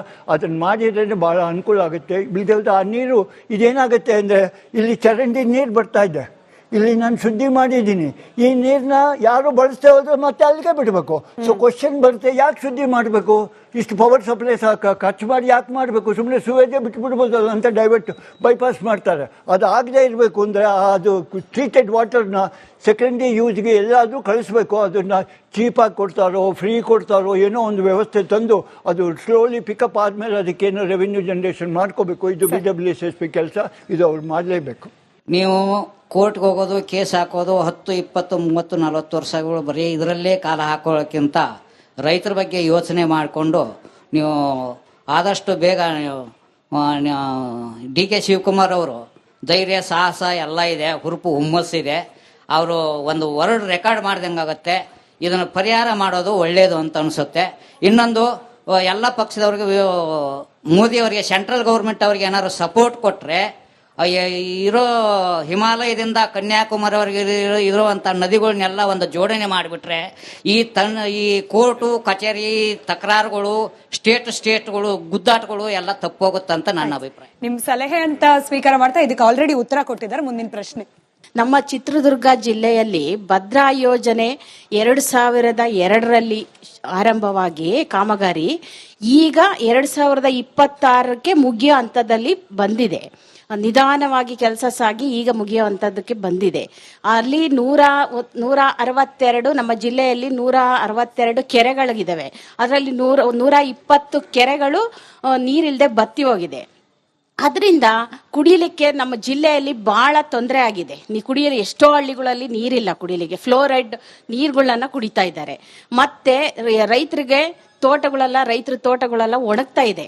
ಆದ್ರಿಂದ ದಯಮಾಡಿ ಆದಷ್ಟು ಬೇಗ ನಮ್ಮ ನೀರಾವರಿ ಸಚಿವರು ಅದ್ರ ಬಗ್ಗೆ ಗಮನ ಹರಿಸಿ ಬೇಗ ಅದನ್ನ ಕಾಮಗಾರಿ ಪೂರ್ಣ ಮಾಡಿ ನಮ್ಮ ಜಿಲ್ಲೆಯ ಜನತೆಗೆ ಕುಡಿಯಲಿಕ್ಕೆ ನೀರು ಹಾಗೂ ರೈತರಿಗೆ ಸಣ್ಣ ಕೃಷಿ ಮಾಡಲಿಕ್ಕೆ ನೀರಿನ ವ್ಯವಸ್ಥೆಯನ್ನ ಕಲ್ಪನೆ ಮಾಡಿಕೊಡ್ಬೇಕು ಅಂತ ಹೇಳಿ ತಮ್ಮ ಮುಖಾಂತರ ಮಾಧ್ಯಮದ ಮುಖಾಂತರ ನಾನು ಕೇಳ್ತಾ ಇದ್ದೇನೆ. ಬಹುಶಃ ತಿಮ್ಮೇಗೌಡರು ಸರ್ ಉತ್ತರ ಕೊಡ್ಲಿ ಅಂತ ಹೇಳಿ. ಪ್ರಾಜೆಕ್ಟ್ಗಳು ಡಿಲೇ ಅಂದ್ರೆ ಅಪ್ರೂವ್ ಆಗೋದೇ ದಶಕಗಳ ಕಾಲ ಆಗ್ಬಿಡುತ್ತೆ. ಅದಾದ್ಮೇಲೂ ಕೂಡ ಪ್ರಾಜೆಕ್ಟ್ ಕಂಪ್ಲೀಷನ್ ಆಗ್ತಾ ಇರೋ ಡಿಲೆಯಿಂದ ಈ ರೀತಿ ಸಮಸ್ಯೆ ಅಂತ. ಮುಖ್ಯವಾಗಿ ನಮ್ಮ ರಾಜಾರಾಯರು ಹೇಳಿದಾಗೆ ನಾವು ನೀರಿನ ಬಳಕೆ ಬಗ್ಗೆ ಹೆಚ್ಚು ಆಸಕ್ತಿ ಮತ್ತು ಅದನ್ನ ಸರಿಯಾದ ರೀತಿಯಲ್ಲಿ ಅರ್ಥ ಮಾಡ್ಕೋಬೇಕು. ಅವ್ರು ಮೇಡಮ್ ಹೇಳ್ದಾಗೆ ಚಿತ್ರದುರ್ಗದ ಕೆಲವು ತಾಲೂಕುಗಳಲ್ಲಿ ಸಮಸ್ಯೆ ಇದೆ. ಹಿರಿಯೂರಿನಲ್ಲಿ ಸಮಸ್ಯೆ ಇಲ್ಲ, ಮಾರಿಕಣಿವೆ ಯೋಜನೆ ಇದೆ. ಆದರೆ ಚಳ್ಳಕೆರೆ, ಮೊಳಕಾಲ್ಮೂರು ಮತ್ತು ಚಿತ್ರದುರ್ಗ ಇದರಲ್ಲಿ ಸಮಸ್ಯೆ ಇದೆ. ನಾನು ನೋಡಿದಾಗ ಇವೆಲ್ಲ ನನ್ನ ವ್ಯಾಪ್ತಿಗೆ ಬರ್ತಾ ಇತ್ತು. ಬಟ್ ಈಗ ಮುಖ್ಯವಾಗಿ ಪ್ರಾಜೆಕ್ಟ್ ಡಿಲೇ ಆಗಲಿಕ್ಕೆ ಕಾರಣ ಏನು ಅಂದರೆ, ಹಿಂದೆ ಎಲ್ಲ ರಾಜಾರಾಯರಿಗೆ ಗೊತ್ತು, ನೀರಾವರಿ ಇಲಾಖೆಯ ವ್ಯಾಪ್ತಿನಲ್ಲಿ ಅಧೀನದಲ್ಲಿ ಈ ಪ್ರಾಜೆಕ್ಟ್ಗಳು ಎಲ್ಲ ಹೆಚ್ಚಾಗಿದ್ವು. ಆವಾಗ ನಿಗಮಗಳಿರಲಿಲ್ಲ. ಸರ್ಕಾರ ಅನುದಾನದ ಮೂಲಕ ತಮ್ಮ ಬಡ್ಜೆಟ್ ಮೂಲಕ ಕೊಡ್ತಕ್ಕಂಥ ಅನುದಾನ ಬಹಳ ಕಡಿಮೆ ಇರ್ತಾ ಇತ್ತು. ಈಗ ಕೃಷ್ಣಾ ಭಾಗ್ಯ ಜಲ ನಿಗಮ ಆಗಿದೆ, ಕರ್ನಾಟಕ ನೀರಾವರಿ ನಿಗಮ ಆಗಿದೆ, ಕಾವೇರಿ ನೀರಾವರಿ ನಿಗಮ. ಈ ನಿಗಮಗಳು ಬಾಂಡ್ ಮೂಲಕ ಫಂಡ್ಸನ್ನ ರೈಸ್ ಮಾಡ್ಬೋದು, ಕೋಟ್ಯಾಂತರ ರೂಪಾಯಿ. ಈಗ ನಾನೇನೆ ಫಸ್ಟ್ ಇಯರು ಸುಮಾರು 500 ಕೋಟಿ ರೂಪಾಯಿ, ಅದು ಕಾವೇರಿ ನಿಗಮಕ್ಕೆ ಅಷ್ಟು ಹಣ ಕೊಡ್ಲಿಕ್ಕೆ ಆಗ್ತಿರ್ಲಿಲ್ಲ ಸರ್ಕಾರ. ಆದರೆ ಬಾಂಡ್ಸ್ ಮುಖಾಂತರ ಫಂಡ್ಸನ್ನ ನಾನು ರೈಸ್ ಮಾಡಿ ಈ ಪ್ರಾಜೆಕ್ಟ್ಸ್ಗಳನ್ನ ಕಂಪ್ಲೀಟ್ ಮಾಡೋದಕ್ಕೆ ಸುಮಾರು ಪ್ರಾಜೆಕ್ಟ್ಸನ್ನ ಕಂಪ್ಲೀಟ್ ಮಾಡಿದೆ. ಯಗಚಿ ಕಂಪ್ಲೀಟ್ ಮಾಡಿದೆ ನನ್ನ ಪೀರಿಯಡಲ್ಲಿ, ಅರ್ಕಾವತಿ ಕಂಪ್ಲೀಟ್ ಮಾಡಿದೆ. ಈ ಥರ ಪೆಂಡಿಂಗ್ 16 ವರ್ಷದಿಂದ ಪೆಂಡಿಂಗ್ ಇದ್ದ ಪ್ರಾಜೆಕ್ಟ್ಸ್ಗಳನ್ನ ಕಂಪ್ಲೀಟ್ ಮಾಡೋದಕ್ಕೆ ಫಂಡ್ಸ್ ಮೊಬಿಲೈಸೇಷನ್ ಭಾಳ ಅಗತ್ಯ. ಅದನ್ನು ನಿಗಮಗಳು ಮಾಡ್ತಾ ಇದ್ದಾರೆ.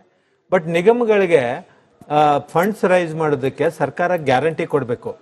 ಆ ಗ್ಯಾರಂಟಿ ಕೊಡೋದಕ್ಕೆ ಸರ್ಕಾರ ಅನುಮತಿ ಕೊಟ್ಟು ಗ್ಯಾರಂಟಿ ಕೊಟ್ಟರೆ ನಿಗಮಗಳು ಆಯಾ ಪ್ರದೇಶದ ನೀರಾವರಿ ಯೋಜನೆಗಳು ಬೇಗ ಕಂಪ್ಲೀಟ್ ಮಾಡೋದಕ್ಕೆ ಫಂಡ್ಸ್ ಕೊಡ್ಬೋದು. ರಾಜ್ಯ ಸರ್ಕಾರ ಇದುವರೆಗೆ ಎಲ್ಲ ಎಂಪಿಗಳ ಸರ್ವ ಪಕ್ಷ ಮೀಟಿಂಗ್ ಅನ್ನ ಹ್ಯಾಕ್ ಮಾಡಿಲ್ಲ.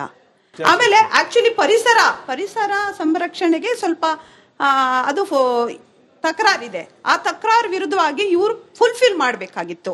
ಅದನ್ನ ಬಿಟ್ಟು ಬರೀ ಈ ಯೋಜನೆ ಈಗ ಆಲ್ರೆಡಿ 3.5 years ಆಗಿದೆ. ಸನ್ಮಾನ್ಯ ಡಿ.ಕೆ. ಶಿವಕುಮಾರ್ ಅವರು ಈಗ ಇದನ್ನ ತರಬೇಕು ಅಂತ ಹೊರಟಿದ್ದಾರೆ. ಇದರ ಪ್ರಣಾಳಿಕೆಯಲ್ಲಿ ಇದ್ದುದೇ ಇದೇ ಮುಖ್ಯ. ಮೇಕೆದಾಟು ಯೋಜನೆದೇ ಇದ್ದಿದ್ದು ಪ್ರಣಾಳಿಕೆಯಲ್ಲಿ. ಬೆಂಗಳೂರಿನ ಏನ್ ವೇಸ್ಟ್ ವಾಟರ್ ಇದೆ ಅದೆಲ್ಲ ಚಿಕ್ಕಬಳ್ಳಾಪುರದ ಕೆರೆಗಳಿಗೆ ಇದಕ್ಕೆ ಬಿಡ್ತಾ ಇದ್ದಾರೆ ಇವಾಗ. ಅದಕ್ಕೆ ನೀವು ಸರ್ಕಾರಕ್ಕೆ ಏನ್ ಮಾಡಿದ್ರೆ ಅದು ಒಳ್ಳೇದಾಗುತ್ತೆ. ಅದು 2 ಲೇಯರ್ ಏನೋ ಟ್ರೀಟ್ಮೆಂಟ್ ಮಾಡಿದ್ದಾರೆ ಅಷ್ಟೇ. ಅದರಿಂದ ಕ್ಲಿಯರ್ ಆಗ್ತಾ ಇಲ್ಲ. ಏನು ಜಮೀನುಗಳಿಗೆ ಇದಕ್ಕೆ ಹರಿಸ್ತಾ ಇದ್ದಾರೆ ಅದು ಒಳ್ಳೆ ನೀರಲ್ಲ. ಅದರಲ್ಲಿ ಬೆಳೆಯೋ ಬೆಳೆಗಳು ಕೂಡ ಕಲ್ಮಶ ಆಗಿರುತ್ತೆ. ಅದಕ್ಕೆ ನೀವು ಸರ್ಕಾರಕ್ಕೆ ಏನು ಸಲಹೆ ಕೊಡ್ತೀರಾ ಸರ್? ಕ್ಯಾಪ್ಟನ್ ಸರ್, ನೀವು ತಜ್ಞರಿರೋದ್ರಿಂದ ನಿಮ್ಮ ಮಾತಾದ್ರೂ ಅವ್ರು ಕೇಳಲಿ ಅಂತ ಅಷ್ಟೇ. ಇದು ಸೂವೇಜ್ ಟ್ರೀಟ್ಮೆಂಟು ಮೊದಲು ಒಂದು ಸ್ಟ್ಯಾಂಡರ್ಡ್ ಇತ್ತು. ಈ ಗುಣಮಟ್ಟ ಟ್ರೀಟ್ಮೆಂಟ್ ಆದಮೇಲೆ ಅದನ್ನು ನಾವು ಸೆಕೆಂಡರಿ ಟ್ರೀಟ್ಮೆಂಟ್ ಅಂತ ಕರಿತೀವಿ, ಪ್ರೈಮರಿ ಅಂತೀವಿ, ಟರ್ಸರಿ ಅಂತೀವಿ. 3 ವಿಧಾನ. ಟರ್ಸರಿ ಟ್ರೀಟ್ಮೆಂಟ್ ಮಾಡಿಬಿಟ್ರೆ ನೀರು ಕುಡಿಯಲಿಕ್ಕೆ ಯೋಗ್ಯವಾಗಿರುತ್ತೆ. ಸೆಕೆಂಡರಿ ಟ್ರೀಟ್ಮೆಂಟು ಕುಡಿಲಿಕ್ಕೆ ಯೋಗ್ಯ ಇರಲ್ಲ. ಅದನ್ನು ಮತ್ತೆ ಕೆರೆಯೊಳಗೆ ತುಂಬಿಸ್ಬೇಕು. ಅದು ಆಮೇಲೆ ಅದನ್ನು ಆಕ್ಸಿಡೇಷನ್ ಆದಮೇಲೆ ಅದನ್ನು ಮತ್ತೆ ಟ್ರೀಟ್ ಮಾಡಿ ಉಪಯೋಗಿಸ್ಕೋಬೋದು. ನಮ್ಮಲ್ಲಿರೋ ಸೂವೇಜ್ ಟ್ರೀಟ್ಮೆಂಟ್ ಪ್ಲಾಂಟ್ಗಳು ಈಗ ಏನು BWSSB ಕೆಳಗೆ 34-35 ಇದೆ ಅಂತೆ, ಎಲ್ಲವೂ ಟೆರ್ಷರಿ ಟ್ರೀಟ್ಮೆಂಟ್ ಲೆವೆಲ್ಗೆ ಇಲ್ಲ. ಕೇವಲ ಒಂದು 2-3 ಮಾತ್ರ ಟೆರ್ಷರಿ ಟ್ರೀಟ್ಮೆಂಟ್ ಇದೆ, ಮಿಕ್ಕಿದ್ದೆಲ್ಲ ಸೆಕೆಂಡ್ರಿ ಟ್ರೀಟ್ಮೆಂಟ್ ಇದೆ. ಅದಕ್ಕೆ ಏನು ಮಾಡ್ತಾ ಇದ್ದಾರೆ, ಆ ನೀರನ್ನ ಕೆರೆಗೆ ತುಂಬಿಸ್ತಾ ಇದ್ದಾರೆ. ಕೆರೆ ಒಳಗೆ ಎಷ್ಟು ದಿವಸ ಅದು ನಿಂತಿರುತ್ತೋ ಕೆರೆ ಕೆಪಾಸಿಟಿ ಮೇಲೆ, ಅದು ಅಷ್ಟು ಬೇಗ ಗುಣಮಟ್ಟ ಜಾಸ್ತಿ ಆಗುತ್ತೆ. ದಾರಿಲಿ ಹರಿದಾಗ ಆಕ್ಸಿಜನ್ ಅದರೊಳಗೆ ನೀರಲ್ಲಿ ಕರಗೊಳುತ್ತೆ. ನೀರಲ್ಲಿ ಹೆಚ್ಚೆಚ್ಚಿಗೆ ಆಕ್ಸಿಜನ್ ಕರಗಿದಾಗ ಅದರೊಳಗೇನು BOD ಅಂತ ಏನು ಅಂಶ ಕೇಳ್ತೀವಿ ಅದು ಕಮ್ಮಿ ಆಗ್ತಾ ಹೋಗುತ್ತೆ. ಆಮೇಲೆ ಬ್ಯಾಕ್ಟೀರಿಯಲ್ ಕ್ವಾಲಿಟಿನೂ ಇಂಪ್ರೂವ್ ಆಗುತ್ತೆ. ಆ ನೀರು ಕುಡಿಲೂಬೋದು, ಬಟ್ ಅದು ಕುಡಿಯೋಕ್ಕನ್ನ ಶುದ್ಧಿ ಮಾಡಿ ಕುಡಿಯೋದು ಭಾಳ ಒಳ್ಳೆಯದು. ಅದು ಡೈರೆಕ್ಟ್ ಕುಡಿಯೋದು ಒಳ್ಳೆಯದಲ್ಲ, ಬಟ್ ಬೆಳೆಗಳಿಗಂತೂ ಏನೂ ಹಾನಿ ಆಗಲ್ಲ. ಇದು ಈಗ ಮಾಡ್ತಾ ಇರೋ ಪರಿಸ್ಥಿತಿ. ಹಾಗಾಗಿ ಕೆಲವ್ರಿಗೆ ನಿಮಗೆ ಒಂದು ಸತಿ ವಾಸನೆ ಬರುತ್ತೆ, ಅದು ನಿಂತರೆ ಅದರಲ್ಲಿ ಇನ್ನೂ ಆರ್ಗ್ಯಾನಿಕ್ ಮ್ಯಾಟರ್ ಇದೆ ಅಂತ ಅನ್ಸುತ್ತೆ. ಇವಾಗ ಸಿಟಿಲಿ 1 ಡೇ ಅಥವಾ 1 ಅವರ್ ನೀರು ಬಂದಿಲ್ಲ ಅಂದ್ರೆ BWSSBಗಾಗ್ಲಿ BBMPಗಾಗ್ಲಿ ಕಾಲ್ಸ್ಗಳು ಹೋಗುತ್ತೆ. ಆದ್ರೆ ಹಳ್ಳಿಗಳಲ್ಲಿ ದಿನಗಳ್ಗಟ್ಲೆ ಅಲ್ಲ, ವಾರನ್ಗಟ್ಲೆ ಅದು ನೀರು ಬರಲ್ಲ. ಮೋರ್ ಓವರ್ ಅಲ್ಲಿ ಏನಾಗ್ತಿದೆ ಅಂದ್ರೆ ಪರ್ಸನಲ್ ಟಾರ್ಗೆಟ್ಗಳಂತ ತುಂಬಾ ನಡೀತಾ ಇದೆ. ಇವಾಗ ಇವ್ರಿಗೆ ನೀರ್ ಬಿಟ್ರೆ ಇವ್ರು ಇಲ್ಲೇ ಉಳ್ಕೊಂಡ್ಬಿಡ್ತಾರೆ, ನಾವ್ ಯಾಕೆ ಇವ್ರಿಗೆ ನೀರ್ ಬಿಡ್ಬೇಕು ಅನ್ನೋದು ತುಂಬಾ ನಡೀತಾ ಇದೆ. ಅಂತದಕ್ಕೆ ಏನ್ ಸೊಲ್ಯೂಷನ್ ಕೊಡ್ಬೋದು? ಯಾಕಂದ್ರೆ ಬರೀ ಟೆಕ್ನಿಕಲ್ ಮಾತಾಡಿದ್ರೆ ಒಂದಷ್ಟು ಜನಕ್ಕೆ ಅರ್ಥ ಆಗುತ್ತೆ. ನೀರ್ ಗಂಟೆಗೆ ಸಂಬಳ ಕೊಡಕ್ ಹೇಳಿ. ನೀರ್ ಗಂಟೆಗಳು 2 ಆತ್ಮಹತ್ಯೆ ಮಾಡ್ಕೊಂಡವ್ರೆ. ಕಳೆದ 36 ತಿಂಗಳಲ್ಲಿ 2 ಆತ್ಮಹತ್ಯೆ ಮಾಡ್ಕೊಂಡ್ರೆ, ಸಂಬಳಗಳು ಕೊಡದೆ 28 ಅಧಿಕಾರಿಗಳು ಆತ್ಮಹತ್ಯೆ ಮಾಡ್ಕೊಂಡಿರೋದು. 8 ಜನ ಡೆತ್ ನೋಟ್ ಬರೆದು ಆತ್ಮಹತ್ಯೆ ಮಾಡ್ಕೊಂಡವ್ರೆ. ಲೈಬ್ರರಿನಿಗೆ ಸಂಬಳ ಕೊಡಕ್ಕೆ ಸರ್ಕಾರದಲ್ಲಿ ದುಡ್ಡಿಲ್ಲ. ಆಗ್ಲೇ ನಮ್ಮ ಸ್ನೇಹಿತರು ಹೇಳ್ತಾ ಇದ್ರು 5G ಸರ್ಕಾರ. ಇದು 5G ಅಲ್ಲ, 5C ಸರ್ಕಾರ ಆಗ್ಬಿಟ್ಟಿದೆ. ಕರಪ್ಷನ್, ಕೊಲಾಪ್ಸ್, ಕ್ರೈಸಸ್, ಕ್ರಿಮಿನಲೈಸೇಷನ್ ಈ ಸರ್ಕಾರ. ತಮಿಳುನಾಡು ಎಲೆಕ್ಷನ್ ಅಲ್ಲಿ ಬಿಜೆಪಿಗೆ ಮತ ಹಾಕಿದ್ರೆ ಮೇಕೆದಾಟು ಯೋಜನೆಯನ್ನ ಪುನರ್ ಪರಿಶೀಲನೆ ಮಾಡ್ತೀವಿ ಅಂತ ಕೇಂದ್ರ ಸರ್ಕಾರ ಹೇಳ್ತು. ಎಲ್ಲಿ ದಾಖಲೆ ಇದೆ? ಹೌದು, ದಾಖಲೆನೇ ಇದೆ, ಎಲ್ಲ ಕಡೆ ಇದೆ ದಾಖಲೆಗಳು. ಪುನರ್ ಪರಿಶೀಲನೆ ಮಾಡ್ತೀವಿ. ನೀವು ತೋರಿಸಿ. ಕೇಂದ್ರದಲ್ಲಿ ಬಿಜೆಪಿ ಸರ್ಕಾರ ಬಂದ್ರೆ ನಾವು ಇಡೀ ಭಾರತದಲ್ಲಿರೋ ನದಿ ಜೋಡಣೆ ಮಾಡ್ತೀವಿ ಅಂತ ಅದೊಂದು ಹೇಳಿದ್ರು. ಆಮೇಲೆ ಭದ್ರಾ ಅಪ್ಪರ್ ದಂಡ, ಅದೇ ಭದ್ರಾ ಮೇಲ್ದಂಡೆ ಯೋಜನೆಗೆ 5300 ಕೋಟಿ ಕೊಡ್ತೀವಿ ಅಂತ ನಿರ್ಮಲಾ ಸೀತಾರಾಮನ್ ಅವರು ಸಂಸತ್ನಲ್ಲೇ ಘೋಷಣೆ ಮಾಡಿದ್ರು. ಇಲ್ಲಿವರೆಗೂ ಅದು 15ನೇ ಹಣಕಾಸು ಆಯೋಗದಲ್ಲೂ ಬಂತು ನೀವು ಕೊಡ್ಬೇಕು ಅಂತ, ಆದ್ರೂ ಇಲ್ಲಿವರೆಗೂ 1 ಪೈಸಾ ಕೊಟ್ಟಿಲ್ಲ. ನದಿ ಜೋಡಣೆಗೆ ಹೌದು, ನಮ್ಮ ಮ್ಯಾನಿಫೆಸ್ಟೋದಲ್ಲೂ ಇದೆ, ನಮ್ಮ ಬದ್ಧತೆ ಇದೆ. ಅದಕ್ಕೋಸ್ಕರ ಸಪರೇಟ್ ಪೋರ್ಟ್ಫೋಲಿಯೋ ಮಾಡಿ ಈಗಾಗಲೇ ಅದಕ್ಕೆ ಅಧ್ಯಯನ ಆಗ್ತಿದೆ. ನೀವು ಕೆಲವು ಯೋಜನೆಗಳೇನು ಅಂತ ಹೇಳಿದ್ರೆ ನಾಳೆ ಬೆಳಗ್ಗೆ ಯೋಚನೆ ಮಾಡಿ ಮಾಡಕ್ಕಾಗಲ್ಲ. ಯಾಕಂದ್ರೆ ನದಿ ಜೋಡಣೆ ಏನಿದೆಯಲ್ಲ, ಇದೊಂದು ದೊಡ್ಡ ಸಬ್ಜೆಕ್ಟ್ ಎಕ್ಸ್ಪರ್ಟ್ ಇದೆ. ಇದರಿಂದಾಗಿ ಇದಕ್ಕೆ ಟೈಮ್ ಹಿಡಿಯುತ್ತೆ. ಖಂಡಿತವಾಗ್ಲೂ ಮಾಡ್ತೀವಿ. ಇದು ನಮ್ಮ ಬದ್ಧತೆ. ನಮ್ಮ ರಾಜ್ಯದಲ್ಲಿರ್ತಕ್ಕಂಥ ಜಲ ಸಂಪನ್ಮೂಲ ಏನಿದೆ, ವ್ಯಾಜ್ಯಗಳನ್ನ ಆದಷ್ಟು ಬೇಗ ಬಗೆಹರಿಸಿಕೊಂಡು ತಜ್ಞರ ಸಲಹೆಯನ್ನ ಸ್ವೀಕಾರ ಮಾಡಿಕೊಂಡು ಜನರಿಗೆ, ಅದರಲ್ಲೂ ವಿಶೇಷವಾಗಿ ಕೃಷಿಕರಿಗೆ ಅನುಕೂಲ ಆಗೋ ರೀತಿಯಲ್ಲಿ ಸರ್ಕಾರಗಳು, ಈಗಿರೋ ಸರ್ಕಾರ, ಮುಂದೆ ಬರೋ ಸರ್ಕಾರ ಆ ಯೋಜನೆಗಳನ್ನ ದಡ ಮುಟ್ಟಿಸುವ ಪ್ರಯತ್ನ ಮಾಡ್ಲಿ ಅಂತ ಹೇಳಿ, ಬಹುಶಃ ಇರುವ ಆಬ್ಸ್ಟಿಕಲ್ಸ್ ಏನಿದೆ, ಅಡೆತಡೆಗಳೇನಿದೆ, ಕೃಷ್ಣೆಯಿಂದ ಹಿಡಿದು ಕಾವೇರಿವರೆಗೂ ಎಲ್ಲದ್ರ ಬಗ್ಗೆ ಸಂಕ್ಷಿಪ್ತವಾಗಿ ಮಾತನಾಡೋ ಪ್ರಯತ್ನವನ್ನ ನಾವು ಇವತ್ತಿನ ಚರ್ಚೆಯಲ್ಲಿ ಮಾಡಿದೀವಿ. ತಜ್ಞರು ಕೂಡ ಸಲಹೆ ಕೊಟ್ಟಿದ್ದಾರೆ. ಇದನ್ನ ಸರ್ಕಾರವು ಆಲಿಸಲಿ ಅಂತ ನಿರೀಕ್ಷೆ ಮಾಡ್ತಾ ಇವತ್ತಿನ ಚರ್ಚೆಯನ್ನು ಮುಗಿಸ್ತಿದ್ದೀನಿ. ಧನ್ಯವಾದ ಎಲ್ರಿಗೂ ಚರ್ಚೆಯಲ್ಲಿ ಭಾಗಿಯಾಗಿದ್ದಕ್ಕೆ. ನೋಡ್ತಾ ಇರಿ ರಿಪಬ್ಲಿಕ್ ಕನ್ನಡ, ಇದು ನಿಮ್ಮ ಧ್ವನಿ.